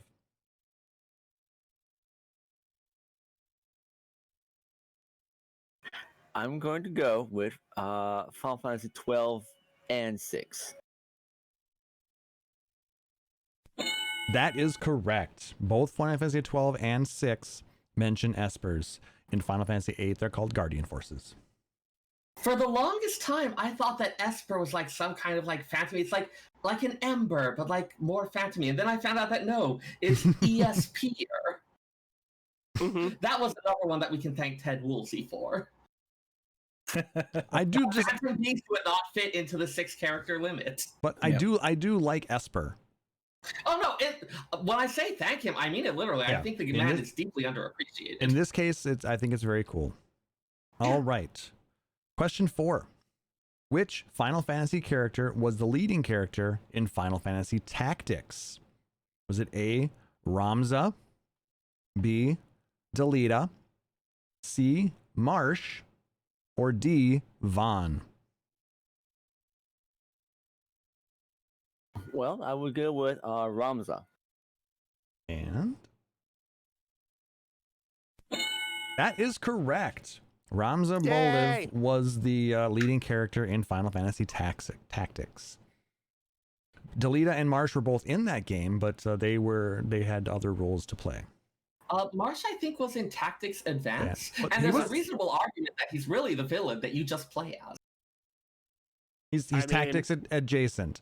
I was gonna say if he played TA, yeah, But I'm Marsh is started. not a good guy. It's a controversial game. All right, you've gotten 3 correct. Let's just see if you can get this last one. Shoot. Which recurring character name appears in most Final Fantasy games? Is it A, Sophie, B, Cid, C, Tifa, D, Aerith, or E, Garnet? I will go with B, Sid. Well done. You know your Final Fantasy, sir. For bonus points, do you know who's second most common? Ooh. Biggs and Wedge, maybe? I think I believe. I think that I might be. believe so, though. That I'm not. Some of it depends on how you count spellings, but either them or Sarah. Yeah, Sarah was Yep. in 1. Sarah with or without an H shows up like a lot. SERA. SARAH. Yeah, I mean, And also, that's Garnet's original name. what? Oh, that's true. It is her Yeah. name, and then she becomes. That's there's a right, 'cause whole she was dude. adopted, Nine's you're great, right. by the way. Yeah, 9 like is if you look at the thing in the Summoner Village, there's an entire little thing you can do where you find a etching from Garnet's original mother saying like her and her daughter Sarah. Having a Princess Sarah is another recurring motif for the series. well, congrats. Also Mobius, but that's kind of one-ish. Yeah. Congratulations, you have won a carbuncle mount. So I have both an option for the emerald and the topaz one. So we'll work between you and Nick Nar to figure out who gets what, and we'll get you those codes sent. So thank you so much for joining us, and I hope you enjoyed that. Thank you. All right. With you, code for fight to the death. Yes, we can do that too. That would be awesome. That's going to be our next episode. Just kidding. Thanks again, Silver Wolf. I'm going to move you back up into the call-in channel. Have a good one. We're not kidding. Phoenix Down Radio, episode 130. Fight to the death for our amusement. For our love. We should have been doing this way sooner. All right, that It's was true. That was cool. I'm glad we were able to get through those. I want to do more stuff like that. So you guys make sure to jump into our Discord channel and make sure to save it in your list so that we can come join us when you join us live here at twitch.tv/PhoenixDownRadio, and you can be a part of the conversation and do some fun stuff like this. We love you guys. We want to give you things. Exactly. And like I said, I will get in touch with everybody and get your codes sent out to you. And don't forget that those of you listening out on the podcast will have a chance to win one of 3 mounts as well, just by sending us your favorite Final Fantasy memory to either at PHXDNRadio on Twitter or email us at podcast@phoenixdownradio.com. So make sure to send us those memories, and in, I suppose, about a month or so, we'll cut it off and we'll pick our 3 favorites and send you codes. All right. So the reason we're doing all this stuff is because for some odd reason, we've been doing this for 5 years now, and you guys are still listening. Time is weird. I'm sorry, what did you say? Shut up. It was so easy. I'm sorry. Talos is trying to talk trash to me and he's muted. I was going to say I needed to mute Fusion. Ah, I love how you knew that I was giving you shit even though I was muted, though. That's the best I could part. tell. You were like pointing and everything. Oh yeah. Oh, yeah. I knew what was going on. Fair enough. but yeah. Anyway, So yeah, I know we've talked about this a few times on the show, but our start to this podcast came out of basically my unemployment, and it's kind of weird. I listened to a lot of podcasts as I was out walking and running on the trails, and one of them I listened to Limit Break Radio. I listened to Sequence Break. Listened to something called Aetherite Radio. Maybe you've heard of them. That was an alright one. Yeah, they were okay. I mean, there were a lot of podcasts out there talking about Final Fantasy XIV, and I was spending a lot of time playing that game because, well, I had nothing but time while I was unemployed. So,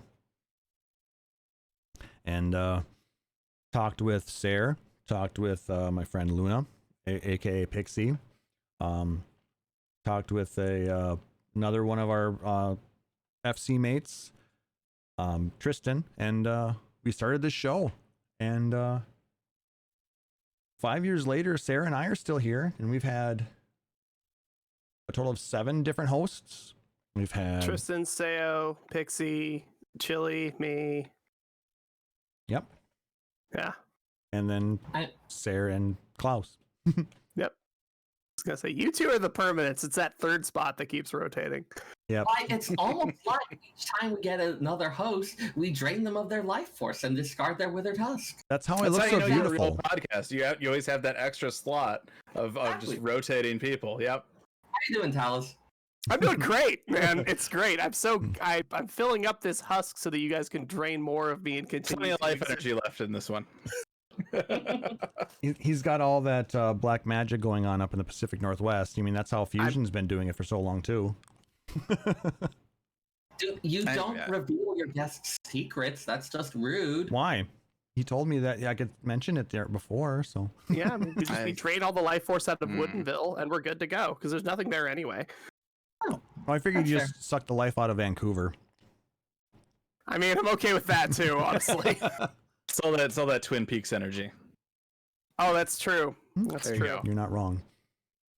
But yeah, A friend of mine works at the lodge. She says it's really weird finding people that are like watch Twin Peaks for the first time in 2020 and then come to Snoqualmie. It's a good time. Yep.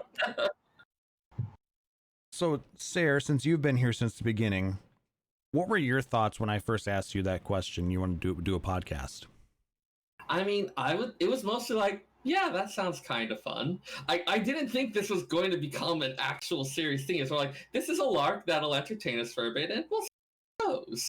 Like, this has gone I did not expect to be going to FanFest on this. I did not expect that, like, we were going to have guests and be going for 5 years and be this deep into it. It was just a random fun thing to do. So, Yeah.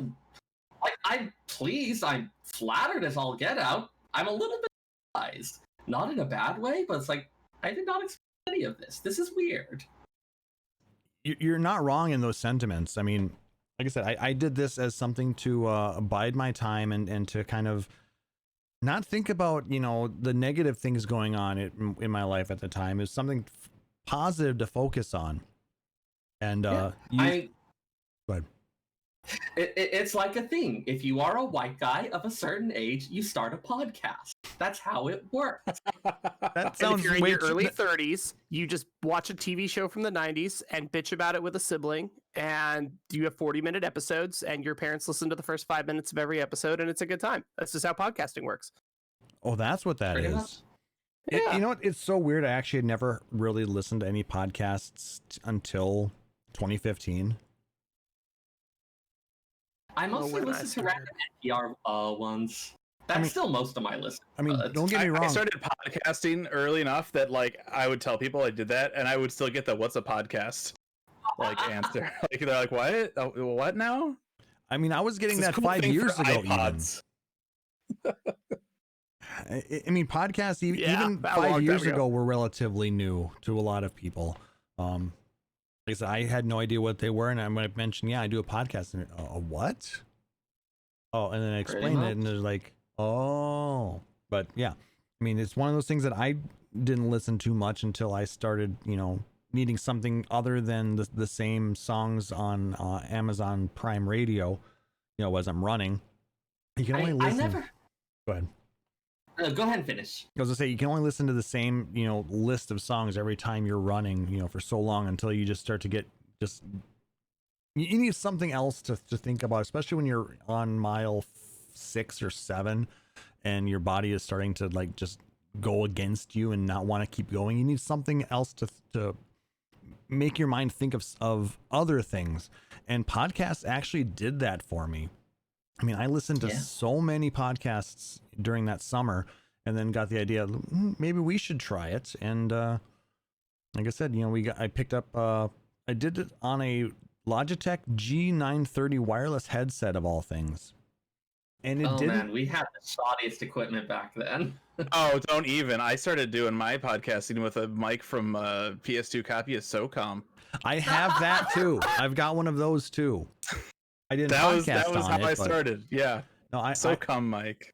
It wasn't even mine. I took it from my brother. I never had the What's a Podcast experience, but I'm pretty sure that's just because I lived in the Silicon Valley, and so people Fair are enough. like, "Oh yeah, okay, we know computers." They're all hip with it over there. They know what's going on. But yeah, so They've got different problems. So we Anything's better than the iPhone with the recording app open with 3 people around a dinner table literally shouting at the phone and not at each other and hoping to God that it doesn't echo. And I had sound friends like do garbage. that for podcasting too, but it's like, we didn't have that option being Sarah was out in California and I'm here. Luna was in a different part of Minnesota, and I don't remember where Tristan was at, but Canada, Saskatchewan. okay. So I mean, oh yeah, no, that's not happening then. yeah, I mean, we couldn't all just sit around at a table and do it there, but Discord was a brand new thing at the time. Actually, I think it's like maybe a year older than us. I think they're maybe celebrating 6 years pretty soon, but I know it's pretty new. But yeah, I mean, a lot of you guys, I think you, Fusion, you used Skype a lot, didn't you? Yeah, we In the used early days? Skype for a long time, going back and forth between the various third-party recorders that you had to pay for to see which one wasn't complete trash. Yeah, I did the same when I attempted doing podcasting. I just had 2 co-hosts that just both flaked, and I was like, I have no time for this. Yeah, I mean, the one thing that we did that made it easy is the fact that every podcast was done live. Every single podcast we've ever done was always recorded through Twitch. And the tools that we use for broadcasting make it so easy to record the video, and then you can just rip the audio out of it. And that made the recording portion of it just super simple. Not everybody We also don't edit the crap out of ours. We were just like, this is what you get. I did. It's rough now because there is that video component now. Back in the day, it's like we would do like a live show on like Justin TV with like no video, and that was a huge thing back then. And now it's like everybody does a video, and it's like whatever. Yeah. But I mean, We're in the future. It's a weird future, but it's a future. when we first started, I remember editing the hell out of the podcast. I mean, I would go through every single little bit of the waveform, and I would balance each portion of it. I would get rid of all the little spaces out of it. And I remember episode 2 it was, because I happened to be in the hospital visiting my dad. He had just actually had a heart attack.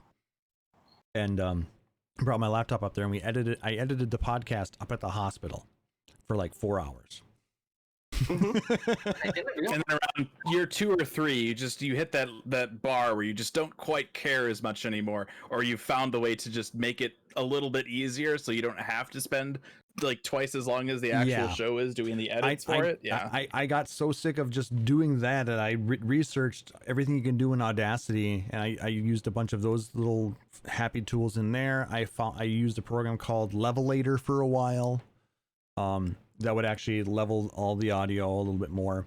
But no, I mean, it's just, as we've been doing it, I found shortcuts, and I'm sure it's Fusion, you too. You've got just probably a ton of shortcuts that you can do to get the podcast out in a. You could probably get it out earlier than you actually do put it out, but I think you guys put it out like 2 days later, like Monday morning. So we actually do it now, and this is all Zen edits. I haven't actually edited a show for a while, which is great after having done this as long as I've been doing. To have somebody else do that little bit of legwork is amazing. I bet. But we wait at least a full 24 hours because of our Twitch affiliate contract in regards to exports and stuff, because you need to wait a day before you can export it from Twitch to YouTube if you're like an affiliate or a partner or something like that. So we post the MP3 and we have that video available at the same time, so we just wait until that. Usually we try and post Sunday night, but definitely like by Monday with a Saturday recording. So for us, I mean, with the podcast, I put the audio out immediately. It's done by midnight my time, so still technically Saturday night the podcast is out there, but we wait 24 hours, and actually I get it ready to go on YouTube and have it set to automatically go up 24 hours after the start of the show. So that has been an amazing thing, by the way, being able to schedule YouTube videos. Before you had scheduling your YouTube videos, even scheduling on like Libsyn and stuff, you just set it up and you'd be like, I mean, we were so busy, we recorded 4 episodes in a day. By the 4th episode, we were like, well, all the jokes are done, and like, this is the boring episode because we're just not funny anymore. We've been recording for 6 hours. And then at the end of it, I was like, wow, that episode was 20 minutes and the first one was 45. Like, clearly we fucked up. Like, let's redo that one later. But I had it all scheduled and I was like, I don't have to do this for a month. This is really nice. I don't mind this at all. Well, depending on your subject matter, though, I mean, sometimes you can get away with that. But I mean, when you're talking about a lot of the Final Fantasy, at least the 14 podcasts, we can't do that. No. We were doing 90s anime reviews, and it was like, whatever. Yeah, then you can, because that's not changing. That's not changing. Yeah, it's not.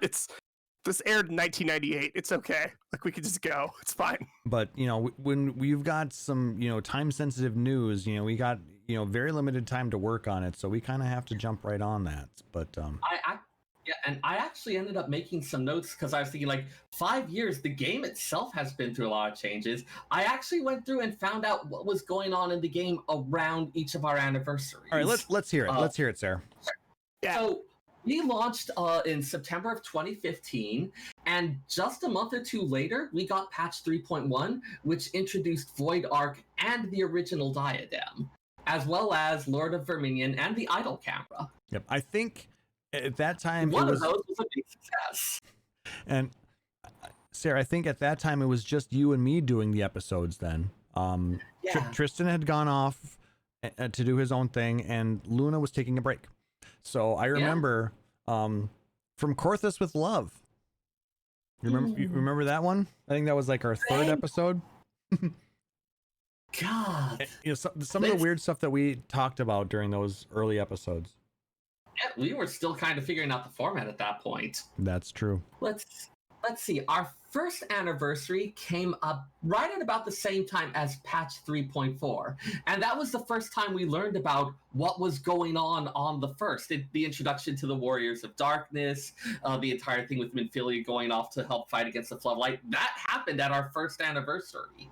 Also the culmination of the Alexander raid. And that was also when they introduced squadrons that adventurers in good standing for their grand company could start recruiting people to form their own squadrons for that. And I remember that episode, we also had Aya and Shannon join us. So that was actually a very nice episode for us.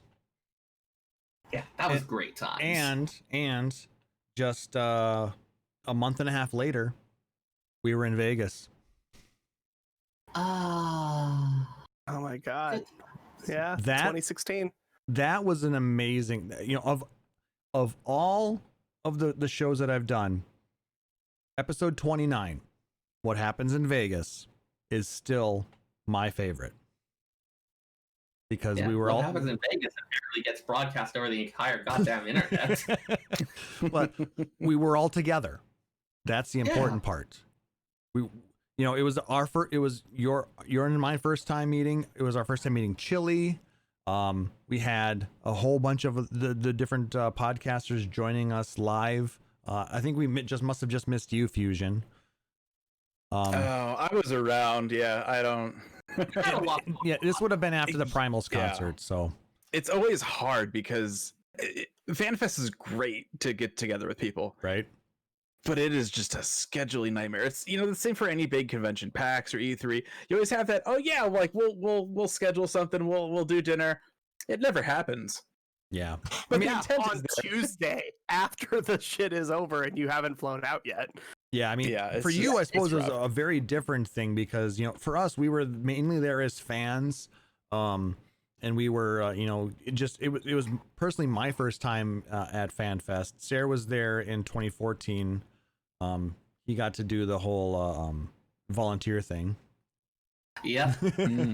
But God, there are still some people from that Odin challenge that I want to just find and like swap with the fishing. Yeah, format. it really wasn't all that different, I think, from a normal attendee experience. I mean, the only differences I can think of would be like 2014, because they still did interviews with Yoshida behind closed doors during the event itself. They don't do that anymore because they want him walking around and interacting with fans. And then that would have, what was it, whenever Frankfurt was, they did like a press conference there. And then I think they did another press conference. They did a press conference at the last one in Vegas. Because that was the question about the brothels.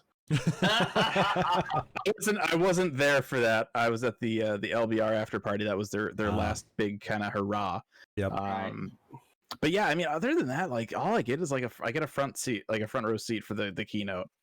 Like that's really, that's about it. But yeah, we were press assets. And I don't know how I did it, but that was also the time when I was up for 40 hours straight. Ooh. Didn't you drive all the way there and then I drove. stay there? Yeah, we drove. Yeah. We drove from, it was myself, Luna, and our friend Daltrea. We all drove in my little Mercury piece of shit. And it was a 28-hour drive.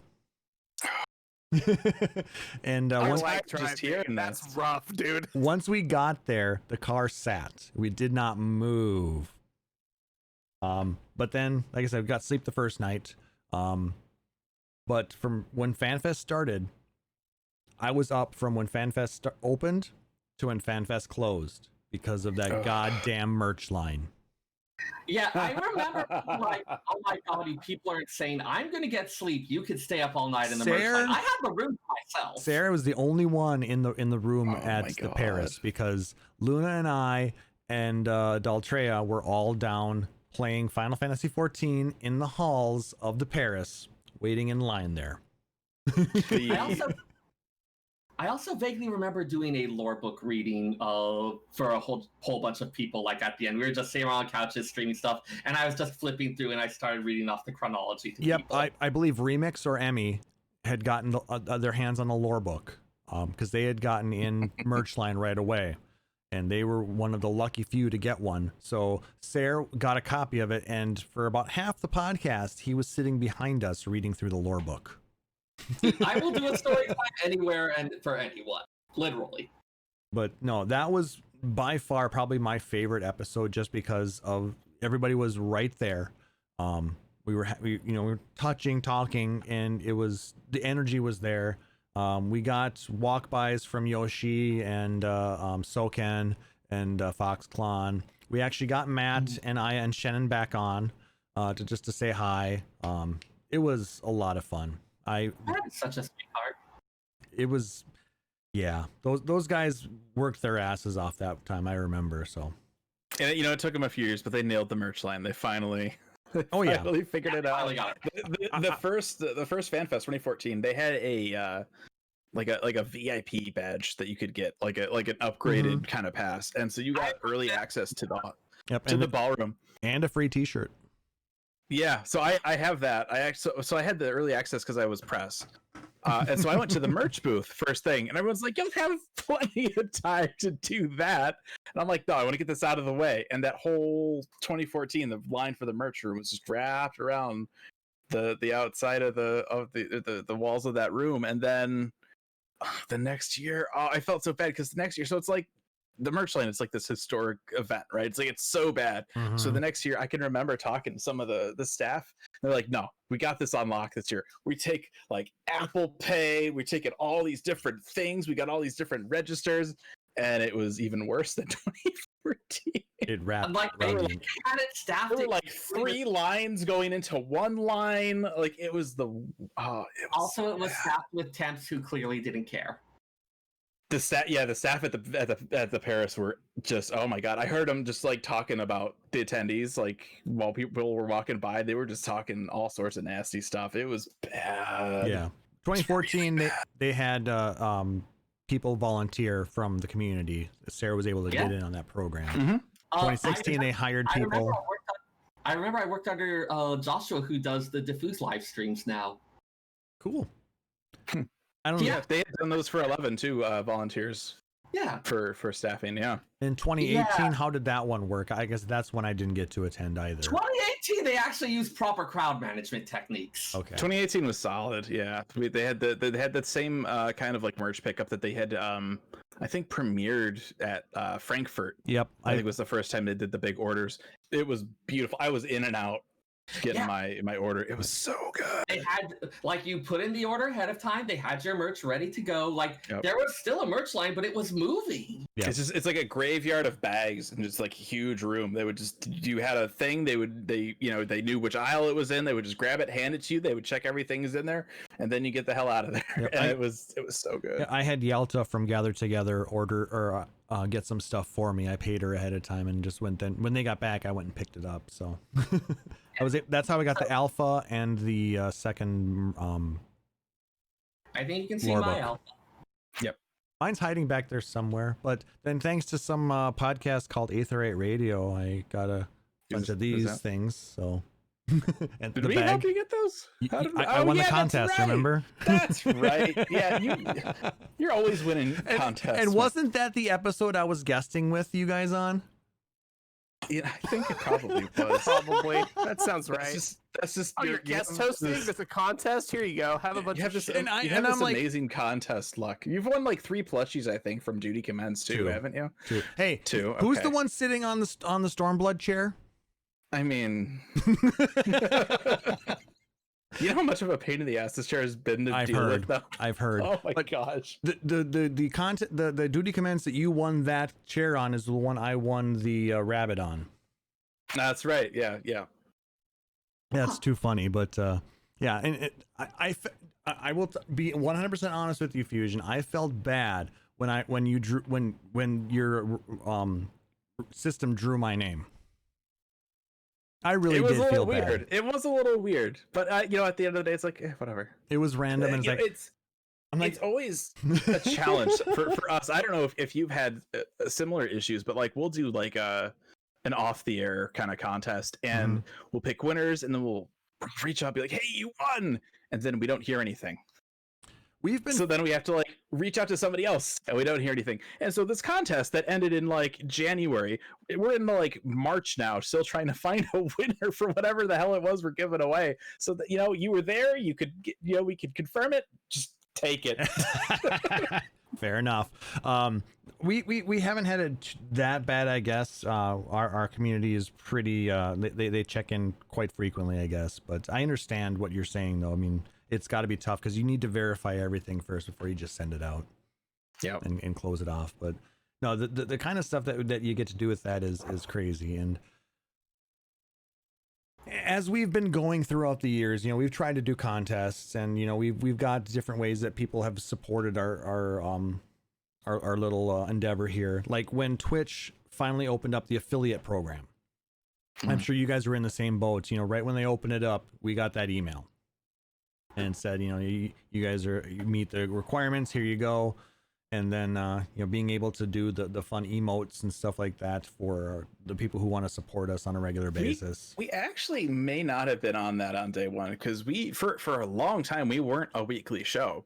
We really only committed to the weekly stuff last year, I think, starting last like January. Okay. But I mean, we would still do shows. It was just kind of like a whenever we can get people together thing. It wasn't, we could go a month without an episode, but now we're really trying to be, if I say this after having canceled the last 2 weeks, but I mean, did you not have other streams that were putting out content though? Not really. We really don't have any big like stream plans for that kind of stuff. We do the podcast, and that's, you know, every so often we might stream something, but most of the people that work on our team have their own channels that they work on. And Okay. So it wasn't Yeah. done through the Gamer Escape channel at that time.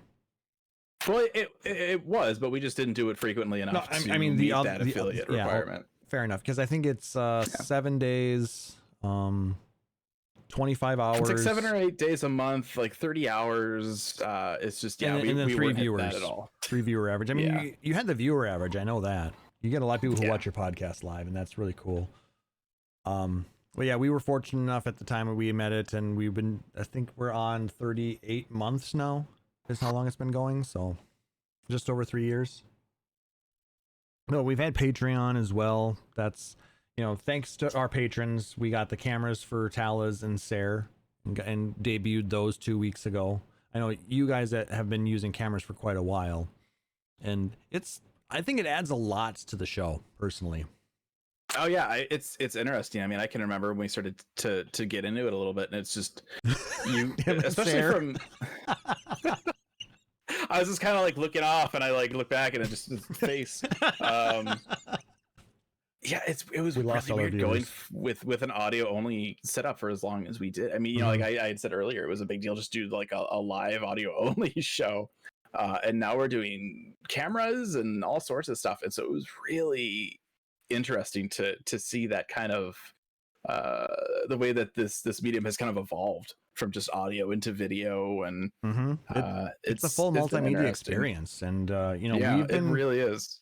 we've been expanding, you know, the technology we use here as well. I mean, it was about a year and 3/4 ago when we upgraded to XLR on my end and using a mixer, and now this year I added a Go XLR and, you know, DSLR cameras, and There's always little refinements. Yeah, my camera would be the next big one for me, but I don't know if I really need it. I tell you what though, when I ended up getting my DSLR, I just got it this year. I brought it with me when I went on vacation up north, and that happened to be the week when that comet was out there.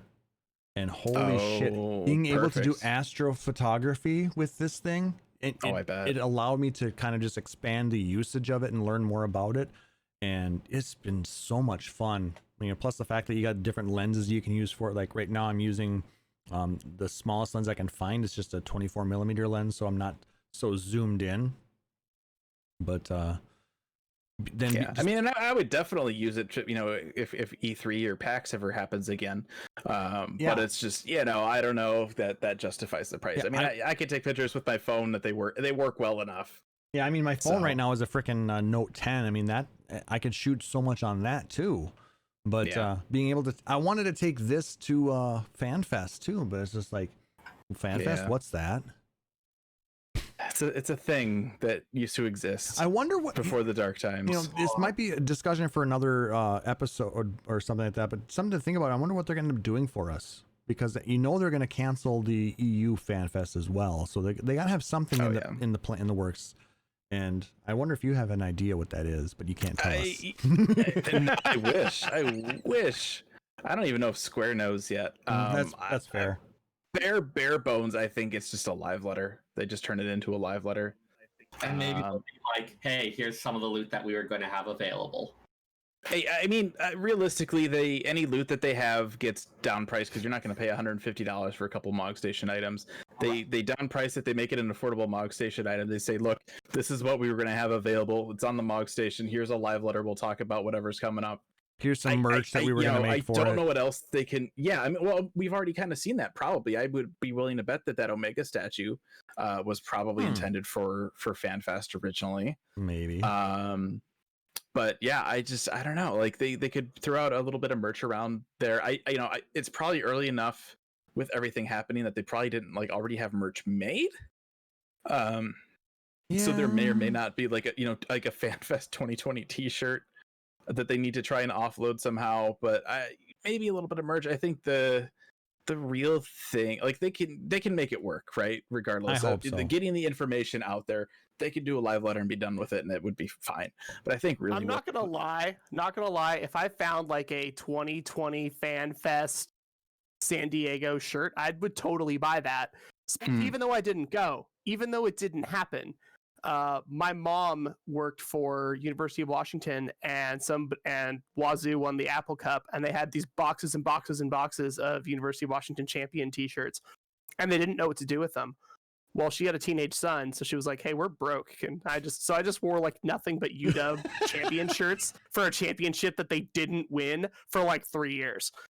That's like, great. Like I would totally wear a shirt for a thing that didn't happen because that's way funnier. That's the point where you start pulling the Bernstein Bears on them and be like, "Oh no, it was at San Diego. It was really great. They fixed all the problems for the previous one. Don't you remember?" But see, the best part is that I've never actually been to a fan fest, and this is a recurring joke. In 2014, I was busy getting a bachelor's degree. In 2016, I actually was supposed to be living in South Korea. I left the week before Fan Fest. I got back the Thursday before Fan Fest and was like, I do have a little bit of money and literally no plans. Do I fly to Vegas instead of Seattle, go to Fan Fest for the weekend, and then fly home? Because I already have all my luggage and everything I own. I could probably figure it out.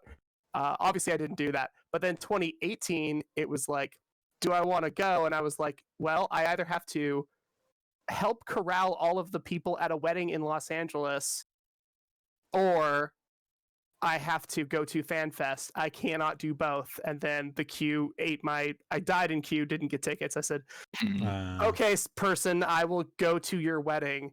I had to make the call between wedding for friend and FanFest. I made the wrong call. The wedding was terrible, but it was a thing that happened. Yeah. Firecats was there, actually. She was at that wedding. Like, make sure you tell them that. I did, actually. I lived with them for 7 months. I was like, your wedding was bad. They're like, we know. Ouch. Okay, their wedding was so bad. The license for the actually getting married in the state of California didn't work. They ended up back in the States. They got a letter that said, hey, you're not actually married. They went, well, that's unfortunate because she's pregnant. Question mark, question mark, question mark. Hey, Talas, you filled out the form on themonastery.org, right? So they actually got married this year after I got back from Nagasaki in their backyard, and we did the paperwork in the kitchen. That's a very 2020 mood. We were like, hey, that wedding that we all went to and hated didn't mean anything. Let's get married in the kitchen on a Saturday. And Multi used this cake for his birthday and a wedding cake. And that's why he was the most interesting potato on the planet. Cat was at that wedding as well. Pirate Cats was at that wedding too. Well, you had to have somebody witness it, right? Actually, I believe and she can probably confirm this, I believe you actually were. Yeah, it was bad. I believe you were one of the witnesses on that license. Yeah, it was a Harry Potter themed wedding. Pirate Cats was a Slytherin. It was a good time. All right. Anyway, let's just keep talking about us because this is about us, damn it. But I mean, it's true. It's true. The one episode a year when we're allowed to toot our own horns or Pretty much. kazoos. Okay, I gotta take Yes. too. Let's see. Our second anniversary was just before 4.1, so that was bringing us the first steps in Return to Evilise, where we went to the royal city of Rabanastre, and also opened up Shiragane's housing wards. That third, you mean, right? No, that was our second anniversary. 2017? 2017. Wow. So we've had this house for 3 years now? Thereabouts, yeah. Damn. So is that how long it's been since you've been on the show, Fusion? I guess. Fusion, new plan. It was 2017. yeah, because you said we were in the medium house otherwise, right? I thought the last time I was on, it was the medium house. I had a medium house. Unless it was a time I was on where I just wasn't in the house. I don't remember. I'd have to actually, like I said, we have 128 other episodes to go back through, and I actually did sign There's a few to come through, yeah. Yeah. Anyway, continue, Sarah. our third anniversary pretty much coincided with patch 4.4. That was the conclusion of the Omega Raid series at AlphaScape, as well as the Domain Enclave reconstruction. And that was also where we got to play DDR on the Suzaku trial for the first time. Yes. I really like that Domain Enclave reconstruction. I hope we're gonna. It was so good. Yeah. Mm-hmm. People thought That it was was fun. I crazy enjoyed when that. I said how much I liked it. You could watch them make paper. How is that not exciting? That's fascinating. It was pretty cool, honestly. I enjoyed it. Yeah, there was a whole bunch of really cool stuff that we got to do. Okay, Fusion, back me up here. ActRaiser, far better than ActRaiser 2 because there was the bit where you got to build up the little civilizations. It wasn't just a side scroller. I've played one of them, and I know it was the one with the building. So And I enjoyed it. Imagine you had that game, but they took out all the bits with the building, and it was just a side scroller sequence. So it's just like every other Super Nintendo game that came out around that time. Then. And actually, Yes. I found the actual episode for that one, and that was actually Luna's last episode as a regular Aw. host. So it's been about 2 years That was a since while then. ago. She was on one between then as just joining us, but that was her last regular episode. I was like as a kind of guest host sort of thing. Yep, she's been a guest a couple of times, but And it was just a year ago that we were eagerly awaiting patch 5.1, where we ventured into Yorha Dark Apocalypse with the copied factory, as well as introducing New Game Plus and the Gold Saucer's Slice is Right, which I still haven't won, damn it. oh yes, Thank you very much. that must have been episode 103. Great community, by the way. Oh. Yeah, and Luna It's actually still joined us fun. on that episode. Wait, who joined us? Luna was on that episode. Okay. So yeah, apparently we get her like once a year or something. We tried to get her this year, but she was out with family, and she did like a 7-mile hike in a really cool park, and yeah. You can just make another family out of twigs and string. Try telling her that. She will smack you. I will. You know she will. I'm far away. I have like reach advantage, disadvantage, whichever it is. We can find where you live. Oh yeah, I mean, I'm pretty sure you have my address. Actually, Dude, I it's, in, do. it's in Discord somewhere. I can scroll up and find it. I did think about like Instacarting you like a bunch of random shit the other day, and then texting you like right before it showed up just to freak you out. But yeah, it was. I mean, like honestly, I'm the type of person like if you did that, I would be like, "Yay, I got mail!" But yeah, that episode was you, me, Talaz, Ruby, and Luna and Chili.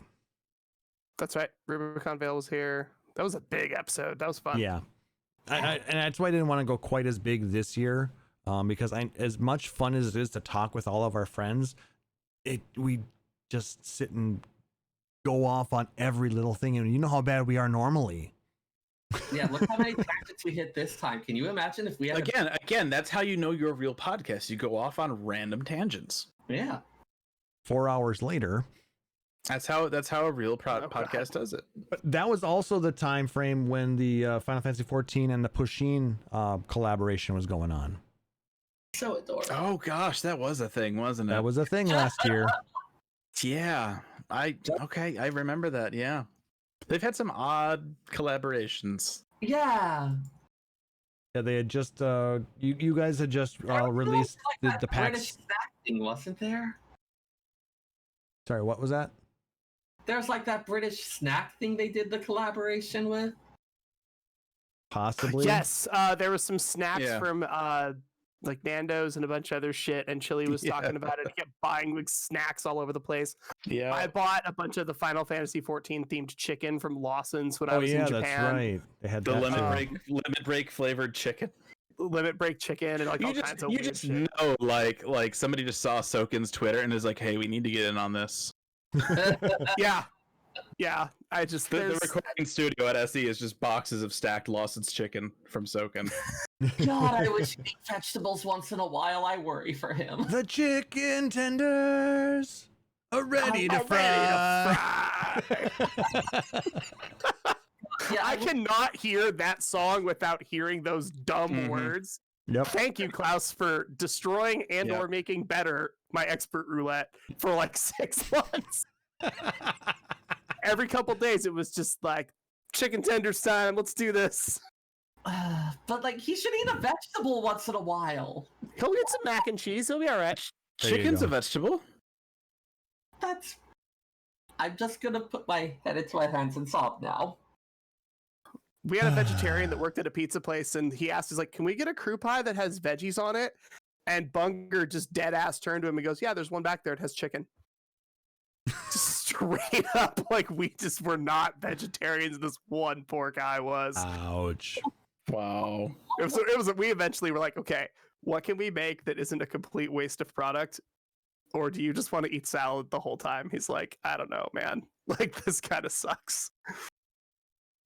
So we discovered all the cool shit like Kalamata olives and goat cheese. I mean, I've always been a fan of a mushroom pizza.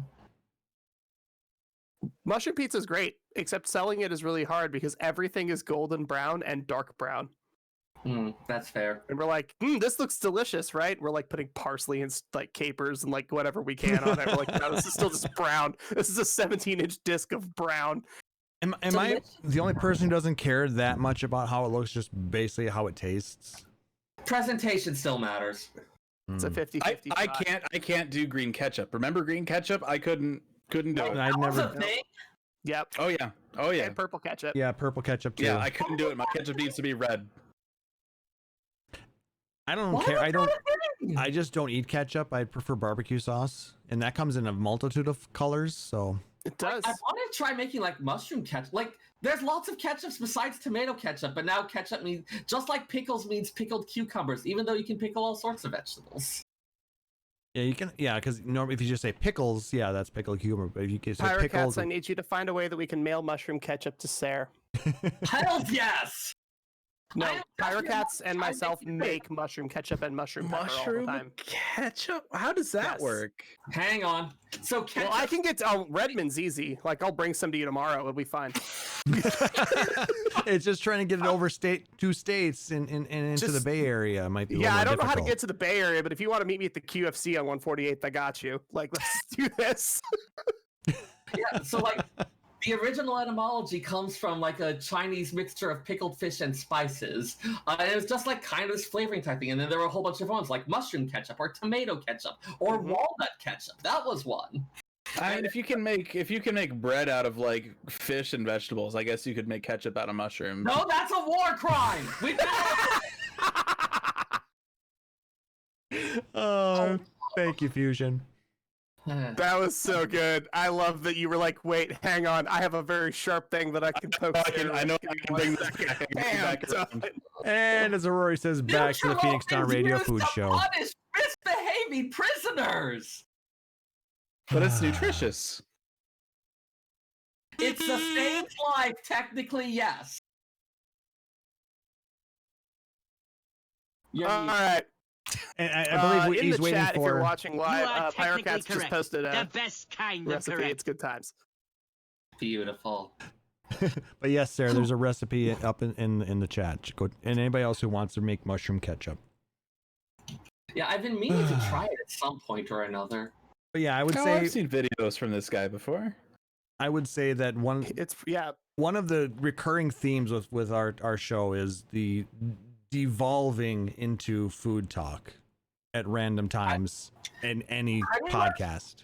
Oh, I know how that goes. Anytime I get together with Happy and Sly, usually at least no more than 20 minutes in, somebody talks about food, and then we all end up ordering something in that day. Pretty much every Discord server I join eventually ends up with a food and cooking channel. Yeah, seems good. I'm surprised we haven't created one yet.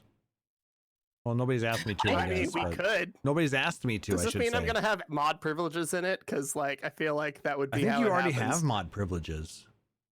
I have some. Yeah, I can't make channels.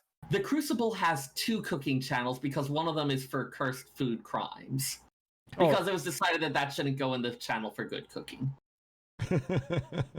So then, which is the Archon loaf in? It is in the food crimes channel. If I have anything to say about it. Did you see somebody actually made the Archon loaf? Yes, I did see that. I was Yeah. scared and concerned. I posted it in our Discord, and Sarah immediately went off on war crimes. I just wanted to make sure that was Sarah pretty great. knew that it was a thing. Okay. I mean, people do all sorts of horrifying things. They exist. I am aware that they exist. I kind of want to try to actually make Not it happy though, about it. and then we'll No. stream it, and then we'll No. put it on. We'll eat it, and I'll send some to Sarah and Taliz, and Just dry it out. We'll rehydrate it when it gets here. right. That's kind of bread for a PB&J sandwich. Is that Archon loaf? Let me tell you. Oh, no. Anchovy, peanut, raspberry loaf. Peanut butter, banana. If you want to go old school, you can just do a little bit of bologna.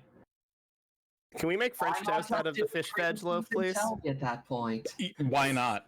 Why not? Just make Sarah, I want you to know something. This is the reality that the 12 have abandoned. Just so you know. No, that checks out. Taliz, I want you to make French toast out of Archon loaf. So it's time for me to announce that this might actually be my last episode as a. No, I'm kidding. That sounds atrocious. Ladies and gentlemen, the line has been crossed. Everyone thinks that that war crime loaf is hilarious until they're facing the barrel of it. Oh my god! I was trying to come up with some form of I literally researched Yakitate Japan recipes from the manga to see if he ever made a loaf of bread that used seafood somehow. I got that deep in my. I got the full run of the manga. So far as I know, he didn't. He did Wait, not. There was one where they were trapped down in the cave after they had done the parachute thing, and they had to make a bread that was using the fish for the to give the extra protein. I hate my brain sometimes. Hey, remember when your brain had good knowledge? No. So, how's it going? Oh, it's great. I'm loving this. I don't know about you guys. This is good stuff. Not only are we celebrating 5 years of podcasting, we're breaking our librarian. And we can see it live. We can see it live here on twitch.tv. Technology. Every other Saturday night. Thank you, Aurori and Nick Nar and Remix, for making this happen. What you've done to me. Oh, we love you guys. Oh my god. Oh. Sarah, if you need a minute, I totally get it, but that was great. Oh. No, I'm finding the thing because despite how much I hate it, I am a librarian and I will find the relevant information and present it to you, cursing you the entire while. All right, Taliz, I haven't Yes. talked much to you on this subject. What are some of your memories? Now, Gosh. you like I said, you found us in, you said Heaven's Word. So, okay, I've actually told this story a couple of times on the channel. So if you're new to the channel, you probably haven't heard this one yet. If you're old to the channel, you get to hear the story again. Sorry, not sorry. I actually, in 2016, I got my first job teaching in Japan, and a bunch of stuff happened. I needed to make more money. Japan wasn't really looking like a good option. South Korea was like, we'll pay for your plane ticket and your housing. And I was like, okay. I mean, I've done 15 or 13 years of research on Japanese culture and 0 on South Korea. I know 9 words. 4 of them are food. 2 of them are vehicle related. Let's ride. And so I went to Daegu, South Korea with absolutely nothing but the clothes on my back and everything I needed to basically never come home. I got fired on my second day of employment for being too high calorie to date a woman. End quote. So I was What? then, yeah, I got fired for being too high calorie to date a woman and therefore would not be an effective teacher. Nani? Yeah, this was a Nani the fuck moment. Nani the fuck? Perfect. There it is. So I then spent the weekend YOLOing really hard. Bannon cashed in some hotel points, but not before I spent 2 nights and 3 days living in the Incheon International Airport, sleeping in the disabled bathroom stalls of the bathrooms after they had been cleaned, so I knew they wouldn't be checked later. And then I rationed Burger King fries because calorie for calorie, it was the most cost to nutrition balanced thing that I could afford with my limited resources when I got there Friday afternoon and my plane left Monday night. I literally walked up to the JAL mileage bank counter, handed them a credit card and an ID card, and said, Seattle onegaishimasu. And they looked at me and they went, oh, God, okay. A friend of mine spotted me funds. Anyway, I made it home. Everything was fine. But I now no longer had a job. I didn't have anything going for me. Bannon was cool and let me crash back at his house because I was only gone for 6 days. Yeah, it's a long time. I managed to get back and I had nothing to do. So I was like, well, I never did play Final Fantasy XIV because I just didn't have time because I was in school when, Realm Reborn came back out. I guess I'm going to play it. So I started playing it. And then I found LBR. And then I found Musecast and Phoenix Down and a bunch of other stuff. And I really kind of fell in love with listening to the four of you chat about 14 and about the cool stuff you were doing as players and as people and how you learn to get better as players. I remember listening to an episode where Seo Mayo was explaining the Black Mage rotation circa 2.4 or whatever it was. 3 points. We had a great time. Like, we had an absolute great time and I loved it. And I said, I'm going to listen to this show a lot because this was kind of my form of escapism from the stressful world that was life. And 14 was also that. In that amount of time, I kind of rediscovered a passion for cooking. I rediscovered a passion for cars. I rediscovered a passion for teaching. And I just always had Phoenix Down to sort of fall back on as like twice a month for 3-ish hours. There's 2 to 4 people hanging out talking about a game that I love from a perspective that I don't necessarily see. Like, I love lore. I don't follow lore as hard as Sarah does. I do like the idea of the medium of podcasting and live shows. I'm not good at running one. Klaus is. And as a result, just being here was something that I wanted to do as kind of a form of escapism. And bit by bit, I was bringing in guest segments about the FFTCG when it first relaunched, food-related stuff that I was researching. And I'd be on the show for 5 minutes or 15 minutes every once in a great while. And then when Chili had to part ways because of being so busy with actual work, Klaus approached me. He was like, hey, do you want to hang out with us a little bit more permanently and just be here every other week? And I was like, let me think about it over the weekend before I respond. Like, my initial response is yes, but I want to evaluate my time and I want to evaluate, is it going to be like when I was trying to host a podcast where I ended up just losing 2 friends and hating every minute of it? Or is it going to be something that I can dedicate? There's some weeks that I roll in at 5:45 and go and it's fine. And there are some that I spend days doing notes, and every week's different and every week seems to work out okay. So I did say yes, and it was weird sitting down tonight for the 5th anniversary, knowing that I was also a host on the 4th anniversary. And knowing that I started hosting as a pseudo-permanent, later on permanent host in January of 2019. In January of 2019, a lot of things were different than they are now. And a lot of things that I've had in chaos, yeah, I can kind of thrive in it, but having an anchor point to really look back to that doesn't move, that doesn't go anywhere, is incredibly helpful for some form of personal growth and understanding how stuff is going in your life. And for me, it's never going to be employment, and it's never going to be a car, and it's probably never going to be an address. It's the people that I have around me. So it's people like Pyrocats who have been sticking with me for the last 5.5 years. It's people like Klaus and Sarah who have had me as a fan of their podcast for 4 years and a co-host for almost 2. So Phoenix Down Radio has done a lot of stuff, more than just, hey, this is a hobby and a cool thing I do every other week. It's like, no, this is a thing that I set my work schedule to. This is a thing where I say every other Saturday I'm not available after 4 p.m. and I don't care what's going on. This is a thing where I say Formula Drift is 3 days this week, or 3 days this year in Monroe. Well, I'm not going Saturday night because I have a podcast. Like, I set this as a higher priority because this has given me grounding when I didn't have it, and it has given me a place to come back to when I didn't have anything else. And it's not just 14. Like, I've subbed to 14 and haven't logged in for 3 months before, and it doesn't matter. I know it's still there. But I will still be here on the podcast. I will still be looking up notes and stuff. I will still be in the Discord talking with Sarah about how to make fish bread and having a good time with it. Not actually, we talked about other stuff, but like having this ground to always come back to has been incredibly helpful.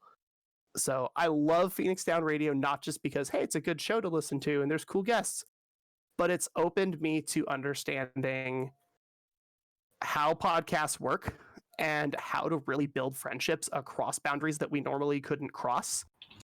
I've hosted and been a host on this show from 2 different Airbnbs in Japan. I have hosted this show from no less than 6 locations in Western Washington.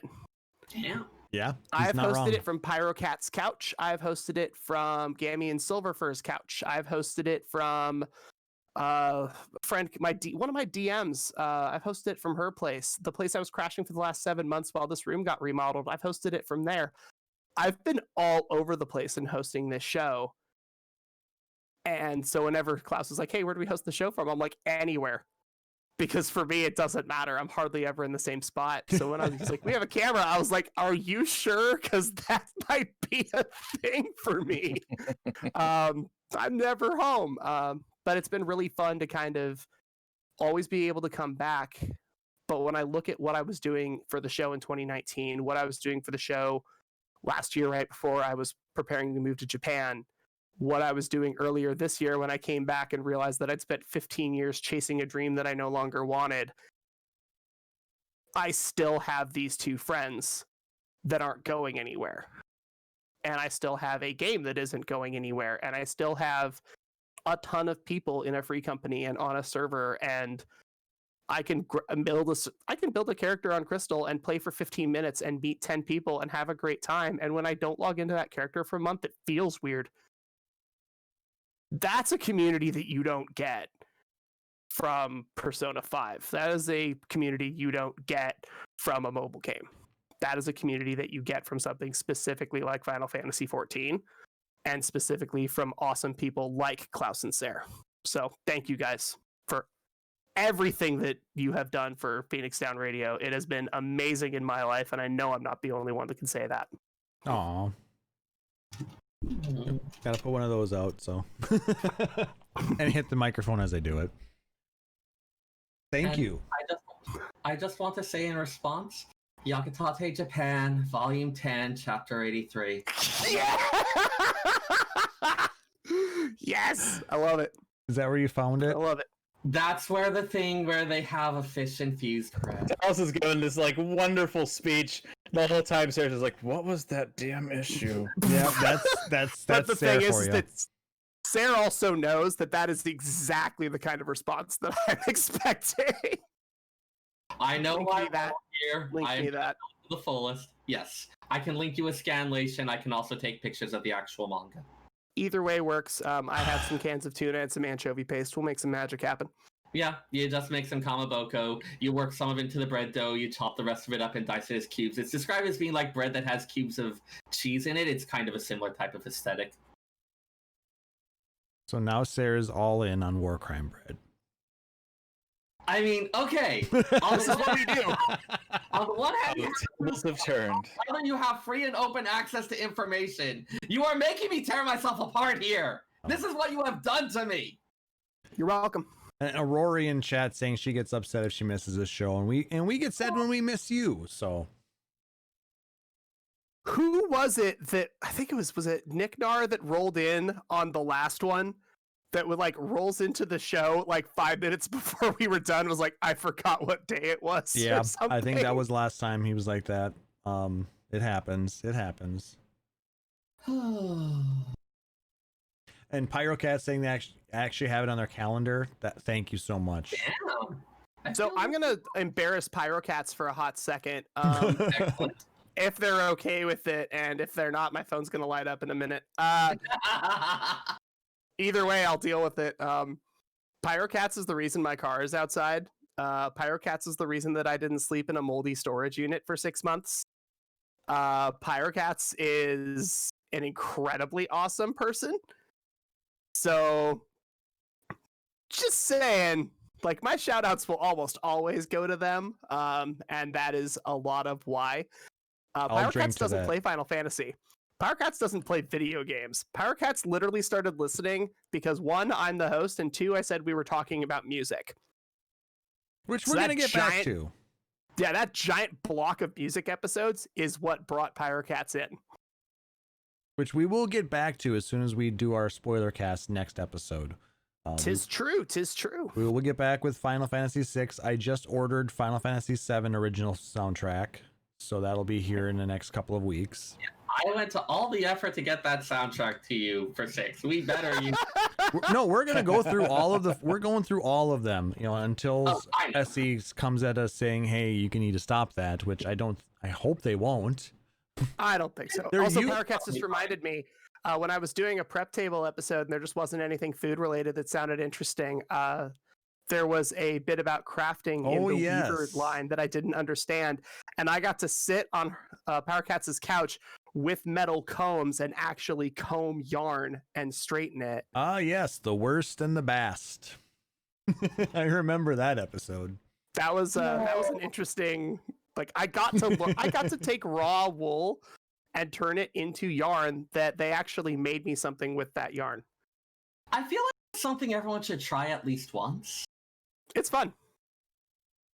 Actually, do I have one of my hats nearby? I don't. Oh well.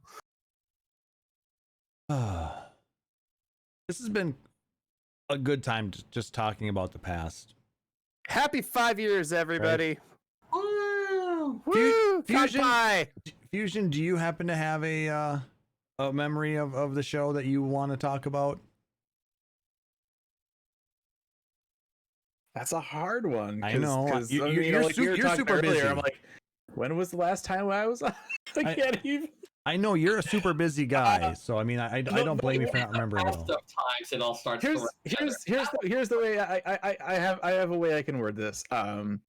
Having been doing this for as long as I have, especially back like 1.0, right? Lots of shows have come and gone, and that's they're around for a year, if that. Mhm. But 5 years, you're still here. That's a huge accomplishment. Absolutely huge that you're still here. I mean, you've switched around hosts.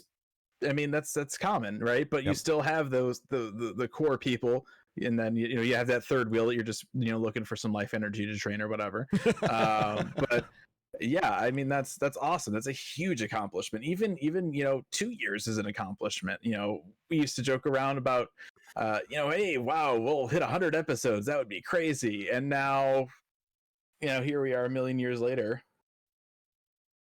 So Yeah. that's Yeah, awesome. right, episode 200 or 300. It gets this momentum to it. Yeah, and then now have you start talking about Pet Food Alpha as somebody odd radar in chat? I think we hit 400 episodes on that before everything just kind of fell apart. We had our life sacrificial third guest that we put in charge of editing, and they just kind of flaked out on us one week. Oh no! And until that point, we had been weekly for like 6 years or something like that, and it just fell apart after that. But yeah, I mean, we've tried to keep it going a little bit with 11 stuff. It's hard. We don't have as many people on the team that are still super active with 11. But yeah, I mean, once you find that momentum, once you kind of get that groove for it, it's easy. It's so easy just to get together once a week and just talk about whatever you need to talk about. Yep. And I mean, you look at how it is so easy to get a hold of like information now with 14. 11 was even worse back then, and we were still turning out weekly episodes for years. There was no I don't info know how on we 11. did it. I don't know how we did it. In all honesty, I have no idea. Like the fan fests weren't streamed back then. It was just we were relying on translations from people overseas, grabbing like the newest issue of Famitsu and like posting it up on forums and stuff. But now everything is it's so easy to get anywhere. So some of it to being a dumb in college or just out of college kid who did not really recognize that regular sleep and meals were a reasonable thing. That's at least What was going on with me? What's a sleep? I don't know what sleep is. Sleep. It sounds familiar. I feel like I've heard the term before. It seems fake though. Oh, that's the hacking the bed thing. Yeah. Yep. Okay. That's why Yeah, you no. Also, you're gonna get your rust. Same page. Yeah, we're good now.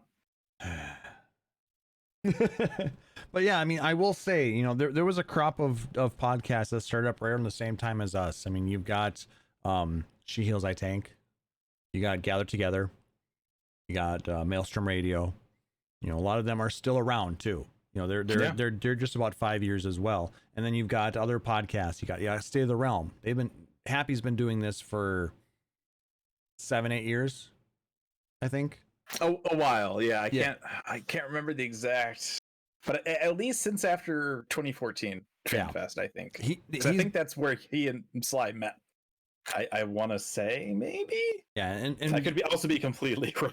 Yeah, so I mean, there are a few of us that have been around for a little while yet, but I mean, then there's the ones like Limit Break Radio who are gone now. Sequence Break I haven't heard anything from them for a while. Yeah, but I mean, and that's gonna happen in every place. The podcasts are gonna come and they're gonna go. But hopefully, you know, depending on the circumstances, like I said, I didn't know how long we were going to be doing this for. I didn't know that, you know, we'd be doing episode 129 5 years to the day after, you know, we started, you know, this whole, you know, journey and met so many awesome people. I never thought it was going to be like, oh, we'll do like 10 or 15 or episodes and it'll fall. I was just like hey, we're going to do it as long as we do it and it'll be fun. Like, it wasn't I thought it was going to fall apart. It was just I didn't even think about it. I remember one of the things that you said, Sarah, to do this is you'll do it as long as it's fun. Yeah. And that was my thing too, is like, you know what? I'm not going to do this if I'm not having fun doing it. The second it isn't fun for you, people will notice and it will affect absolutely everything. I mean, that's what happened to me doing PFA. As soon as I got my lovely 3:30 a.m. job working retail overnight, I was just salty about everything. I wasn't playing. I had to go to bed earlier, so I wasn't doing a lot of stuff in game as much, and it was bad. Yeah. And like several weeks back, I was struggling with other stuff, and I just wasn't having fun with anything, much less this. Yep. And I took a break for a bit, and I'm doing better, and I'm back, and I'm having a nice time. Yep. And I'm so glad that Talas was there to pick up the slack, so it's not just me sitting here talking to you guys about stuff, because we all know how interesting that would be. It's so important to have the structure in place to be able to take a break if you need to take a break. Yep. It's just that was such a weird process to go from. What's a Final Fantasy XIV? All I'm playing is Warrior because I'm too dumb to learn multiple classes. It'll be fine. And then, like, 4 years later, it's like, so Sarah's taking a break and you're the co-host of Phoenix Down Radio. I'm like, excuse me, what? These things happen. That's a big swing, dude. And that's actually about the time we started talking about music. Yeah. Yep. We Which proved to be a very good topic for a two-person podcast, for sure. No, absolutely. And, you know, for the fact that, you know, we from the beginning, we didn't want to be just a Final Fantasy XIV podcast. Yeah. You know, granted, 99% of the news we were getting at the time was 14 related because there's just so much of it. You know, it's We've been adjusting that balance a little bit lately. Yeah, it's a constantly evolving game, so we get a lot of news about it. But, you know, I've always wanted to talk about other Final Fantasy things, and then when we had this opportunity to jump into the soundtracks, you know, I've been doing Music Monday for a couple of years now. I think it's been 2 a while. years, a little more than. Yeah, Yep. You know, and I just thought it was probably a good time to bring that into the podcast and let people listen to the actual songs that, you know, made up the games that we remember from our youth. You know, the actual chiptune versions. Is something as big as Final Fantasy. Like, anybody that has listened to our podcast from, I think it's like episode 119 or so forward, it's like, okay, here's half of the soundtrack of Final Fantasy IV. And it's like, what? Like, it's huge. It's massive amounts of data, but the ones for the 1 and 2 and 3 were actually the most interesting for me because, like, listen to the notes. Now realize that you're only hearing a third of the actual notes that are being played, and your brain is filling them in because 8-bit cartridges only had a certain amount of data. Like, it's crazy to think of the incredible orchestral versions that we get at Distant Worlds, and then say, no, this was one dude with a keyboard. No, this was one dude with a synthesizer in 1988 in an office building in Shinjuku, and he made 14 tracks and crammed them into a game with a job system. Like it was incredible, the stuff we got to listen to and the history that we've had. But then we push that forward into podcasts like this. We want to have it be about Final Fantasy. Well, we have everything was programmed by Nacer. You did your best. Most of the spells don't work. That's okay. And then Final Fantasy 15 exists, and then the 7 remake exists, and then 14 keeps getting expansions, and there's fan fests, and 11 has new content after 19 years. And you can carry a water bucket again. On your phone. What? Like, we started appearing in front of a castle for no apparent reason. That's what we started with.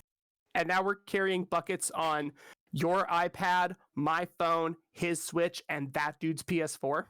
Right. Together at midnight 30 across the planet. Well, across the country, I guess. Like, I've said it before, but just one of the things, talking about the whole idea of like, hey, you have this thing where it's only actually playing like a third of the notes, but your brain is filling all these details, and it's like evoking this thing. I've said it a couple times. Like, I go back and I look at the original Final Fantasy VII, and it's like, this doesn't look anything like I remember. Like, when I think about it, it's like, okay, yeah, those are the things. But when I remember it, it's not quite right. But when I play the remake, it's like, this looks like what my memories are. And that's whatever they actually had, they managed to evoke and convey this bigger thing, such that that's the image I got in my brain. Yep. And that's why we're still here. When I get to explain to somebody what the King Moogle fight is like, and I play the song while I'm explaining it, I don't see the numbers. I don't see square, triangle, circle, cross, 1, 2, 3, 4, 5, target to ignore, A and B. I don't see any of that when I'm thinking about it in my head. But when it's current, when we're on cue, when we're on eye level, yeah, I have to see all of that or we're not getting through it. But when we think about it in retrospect and we talk to other people about it and we remember it, we'd be like, no, there was 5 of us. We had to kill them in order, and the palm burner was super annoying, and there was a new song playing that gave us lyrical cues, and it was great. And then you get in there and it's just nothing but HUD shit just everywhere. Like, there's nothing fun about it. See, every time I do Muggle Mug now, all I can think about is Koji and his wonderful solo performance at FanFest. The hats? With the freaking hats! Yep. A friend of mine had the YouTube video where Soken was doing the automaton thing on his head, and then that of course got pulled. I asked her to message it to me. She messaged it to me on Facebook, and like a week later I went back to download it locally and it was gone. I was like, what happened to that? She's like, I don't know, I did share it though. Like, Facebook managed to pull it. Like, that's actually off of I think it's from the Stormblood OST. It was like a bonus video or something. I know hers was like dead ass cell phone footage from Oh, okay. Yeah, and they pulled hers. Yeah, I have a friend who's going through Stormblood now and was getting annoyed at Yangsha, and I was like, here, let me send you this, and you can think of that whenever you hear it. And he was like, I might not. And that's funny too. And you know what really sold Yangsha for me was Orchestra 2.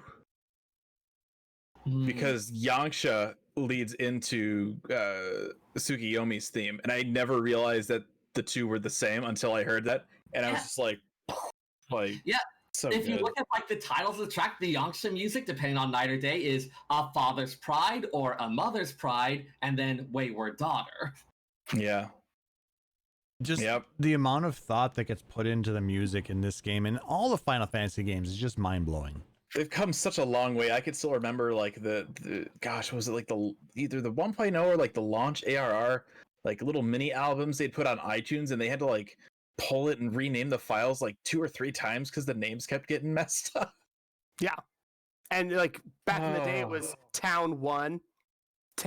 Town 2 was like 6 back tracks in my later. day. Yeah. And now it's like wait, we're titling tracks about plot elements that aren't spoilers for people that haven't reached the story yet. And we're doing it across 5 languages. This is crazy. It's crazy. That's it's beautiful. insanely difficult. I have no idea how we're going to handle the Final Fantasy XIV soundtracks. I just don't. 5 tracks every show for all of 2021 and 2022 and 2025. Just yeah, through take forever. Okay, sprinkle in 16 somewhere in there. Yeah, there's a freaking Moby Dick reference in the track title for the Bismarck fight. Whoa, that is madness. That's from Moby Dick. Thanks, localization. Gotta love it. Oh, localization loves their job. They're literally just here's a Japanese to English dictionary, $45,000. You can work from home and drink beer in the middle of the day. Fucking YOLO, and everything goes. The name of the Ifrit quest. If it bleeds, we can kill it. You have selected Regicide. It is a wonderful, wonderful little musical number on YouTube from Predator. Wake me up before you, Gomero. Wake me up before you, Gomero. Okay, I am seriously wondering for the Shadowbringers Hildebrand quest if they will manage to match the density of Simpsons references from Stormblood. If we'll even get them, I don't know if we're getting them, dude. Yeah. Like we actually had talked to one of our first interviews with Koji was actually like, how do you come up with the names for some of these things? He goes, yeah, so like if I have a night and I know like the next day of work is going to be a lot of naming things, I'll just like go on like IMDb and stuff and just like look at things, and maybe just go through like a list of like old like 80s songs or whatever. That's how we get like I Just Died in Your 6 Arms Tonight, and that's how they do it. That's the Art of Stolen Scenes. That's taken from like the King Killer Chronicle, like one of the side books. I swear there was a quest that was "You're the best ... around," like at one point as well. Stormblood had a couple of Hamilton references. Like there's we have a page on the wiki that has all those kind of like pop culture references for quests. Talus, I'll have to find that challenge log bonus. You're the Hest around. Yep, you're the Hest around. That might be the one I'm thinking about it because I see it often enough. Because every once in a while I'll be leveling something. But yeah, there's a lot of really good music references. There's a whole bunch of Seal Kiss from a Rose references for a while. Like a whole quest line for it. My Power, My Pleasure, My Pain was another one. Yep. Yeah. All right. As much as I'd love to continue doing this, we're almost at 3 hours. Holy crap. We are past 3 hours, my dude. I think we're hitting 4, aren't we? No, for just the episode, we're at 2 hours 56. Oh, that's right. That's right. But we've been here. We were here an hour ahead of time, so we can get all this set up for you guys. But the podcast we've been doing for 3 hours now, so I think we're gonna have to put a pin in this and just say that 5 years of podcasting does something to you. Most of it's good. Yes. Most of it, yeah. I mean, we're still doing it every other week here at twitch.tv/PhoenixDownRadio, and we love all of you. So you guys watching us live or on the podcast, you're the reason that we do it, and we hope you continue to listen to us far into the future for as long as we can keep doing it. So thank you. You're the inspiration. And demonetized. And Sarah's like singing this to like a jar of fish paste next to like a bag of flour. Okay, I mean, anchovy paste will absolutely heighten the amount. Like, it's fine, just not in bread, but you need it for your Caesar dressing. And that's gonna do it for this episode, guys. If you liked what you heard, please make sure to like, subscribe, and follow us on Apple Podcasts, Google Podcasts, YouTube, or whatever your favorite podcatcher is. And if possible, leave us a rating or review. It does help other people find our podcast and lets us know how you think we're doing. If you really dig this show, you can consider subscribing to us here at twitch.tv/PhoenixDownRadio and get access to a whole bunch of subscriber emotes and badges. Or you can be like our amazing friend Aurori Fenrir, our what are we calling her? Our Benevolent Overlord. Benevolent Overlord. Thank you. And support us out on patreon.com/PhoenixDownRadio. All proceeds go towards growing the show, cover hosting costs, cameras, upgrades, things like that. The things that make this show just a little bit better. But any kind of support, whether it's emails, likes, tweets, or retweets, anything like that, it's always greatly appreciated. We love hanging out with you guys, and we hope you guys enjoy it as much as we do. If you want to check out the backlog of podcasts, see what we've done on the past 5 years, you can go out to phoenixdownradio.com. We have all of our shows out there. You can email us, podcast@phoenixdownradio.com, or hit us up on Twitter @phxdnradio. And if you do, make sure to tell us one of your favorite Final Fantasy memories. We are going to pick 3 favorites of ours and give them each a mount for in Final Fantasy XIV. So make sure to check that out. Let's go ahead and do some shout outs. And Fusion, why don't you go ahead and start? Okay. Well, again, Tell us about what you do and things of that nature. Yeah. Again, congrats on 5 years. That's huge. That's really awesome. Not a lot of shows can say that they're that old, and so that's really awesome. You can find me on so many different places. My own personal Twitter, Twitch at Raffledurg, ROFLDRG. I also am the content and podcast producer for Gamerscape. Probably a fair chance that you know about us already, but if not, gamerscape.com. We do reviews, we do news, we have the wiki. We also just launched our Marvel's Avengers wiki, which is up now. So if you're playing that, that's hopefully a resource that you can use. We do A3 Radio podcast every Saturday at noon Pacific, unless people get injured or my fridge stops working, in which case we don't do one that week, and then we'll probably be on the next Saturday. So hopefully next Saturday nothing goes wrong, and we'll be live over on twitch.tv/gamerscape. Thank you again for joining us on this episode. You're one of the reasons why we're doing this as well, so thank you. We appreciate your time, and hope everything goes well with your fridge and your co-hosts. We hope everything goes well with your fridge. Oh, and the people you know as well. It's so weird out of context line. People here. I mean, have you been on the show? Hashtag Klaus out of context, right? Oh, Talus? Shout out Step 1 Pyrocats, of course. Number for 1. being rad and awesome. Also, shout outs to Ban and Maelstrom off of Hyperion for letting me move back into his house after being gone for 7 months. It's my first podcast back in the house that I was in when I first started podcasting with you guys. Shout outs to Klaus and Sarah for being amazing friends and being amazing people and helping me through a bunch of emotional and personal and logistical and financial and every other possible problem I could have had in the last year and a half. You guys have been there, and it's been incredibly nice. So thank you guys. For anybody that wants to message me, bother me, send me pictures of dumb food that you make, and I can respond by sending you dumb pictures of food that I make, you can find me on Twitter at TalizMarvelous, TALIZ Marvelous. I actually post more on Instagram. You can find me there at Marvelous Tofu. I post some things that are tofu related and a lot of things that are car related. But they're all marvelous. All of them. Awesome, Talus. Thank you. Sarah.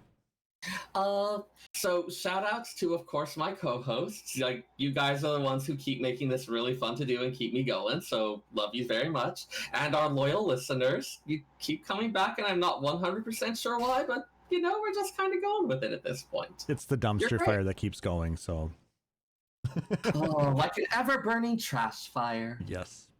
Anyways, also shout outs to one of my colleague librarians, Robert, who has been very good about reminding me to advocate for myself and not just let all the tech duties get thrown onto me. Finding people who will encourage you to stand up for yourself and make sure you get taken care of is an awesome thing, and I encourage you all to seek that out in your life. Absolutely. You can find me on Twitter at FF14Sayre, that's FFXIV SEYRR, where I'll typically post random things that I ended up cooking, or occasionally, not as much posts from the library, with the library building being closed these days, but occasional rants about intellectual freedom related stuff. You can also find me on the Discord server, which I'm paying attention to most of the time. I love chatting with folks. I will talk with you about pretty much anything. Because now is the time to do it. Everyone's so bored. He's not wrong. And I want to shout out Fusion for joining us. Thank you so much again. It's awesome to always have you on here, even though you decided to leave Hyperion. I mean, I don't blame you. I mean, Gilgamesh has a lot of content creators, and there's a lot of stuff going on over there. So I can't. It really boiled down to it's a lot of people that I actually end up meeting and hanging out with a lot at fan fests. That's reasonable. So more IRL people I know, and so No, I'm just gotta give you some shit. it was hard. I miss my medium house so much. You have no idea. That's the biggest reason why I'm not gonna leave Hyperion, is because I got a medium I had and a large. I had the one in the goblet, like right next to the water. I had my own like personal pool. Oh damn, that's harsh. And now I'm on the beach in Chirogane. Like the regular beach or the secret sex beach? No, not that's just the normal beach, but I have my own little hut kind of next to the house in the sand. There's So clearly a secret sex beach in Shirogane. It's not even that much of a secret. Like, why are you laughing? That's just why is it called a secret if it's not a secret? Because that makes it more taboo and I feel like somebody broke the first rule of secret sex beach. To not talk Like- about You secret talked about sex secret beach. sex beach. Right? Yeah. like the point is for everyone to know that exists, but to not talk about it. So you've got like that sexy taboo going on. So then you go on your 5-year-old podcast and talk about it. Exactly. Now you get it. I don't know that I do, but okay. There, Sarah. Now you can actually see me facepalm. Yay. Here we go. And for some reason, I'm gonna actually shout him out, and I don't know why. He keeps coming back, and we're not sure. He's like that poor homeless kitty that you gave milk to once, and he just keeps coming back. Hey, And the Sarah came back The very next day, and demonetized. It's public domain. Actually, It might be, actually. depends. I mean, there was a version done recently by what was the Theory of a Dead Man, but anyway. Shout out to So you Sarah. can't play never. Anyways. No, to Sarah and Talis, thank you so much for being a part of this, for keeping it going, especially to Sarah for being here for 5 years with me. I know that I have not always been the easiest to deal with in the past, but you're still here. You're still sharing everything with the people who love lore. You're helping me learn more about this game, and I really do appreciate everything that you do for this, so thank you. Does that look like a heart? Yes, that looks like a heart. Okay. I don't do that very often. I'm not a tween girl. you just play one on TV. Shout out to Aurori, to Nick Nar, to Remix for being amazing patrons. Shout out to everybody joining us live here at twitch.tv/PhoenixDown Radio, and everybody who listens out on the podcast. We love each and every one of you. Though those of you listen on the podcast, I don't know who you are personally, so come join us sometime so I can say hi and thank you in person for joining us. And if you want to follow me, I am out on Twitter at PHXDN_KLAUSS. I tweet about random stuff. With everything going on in life, there's a lot of stuff that's going out there. So who knows what I'll tweet about, but a lot of it podcast related too, I think. So check that out.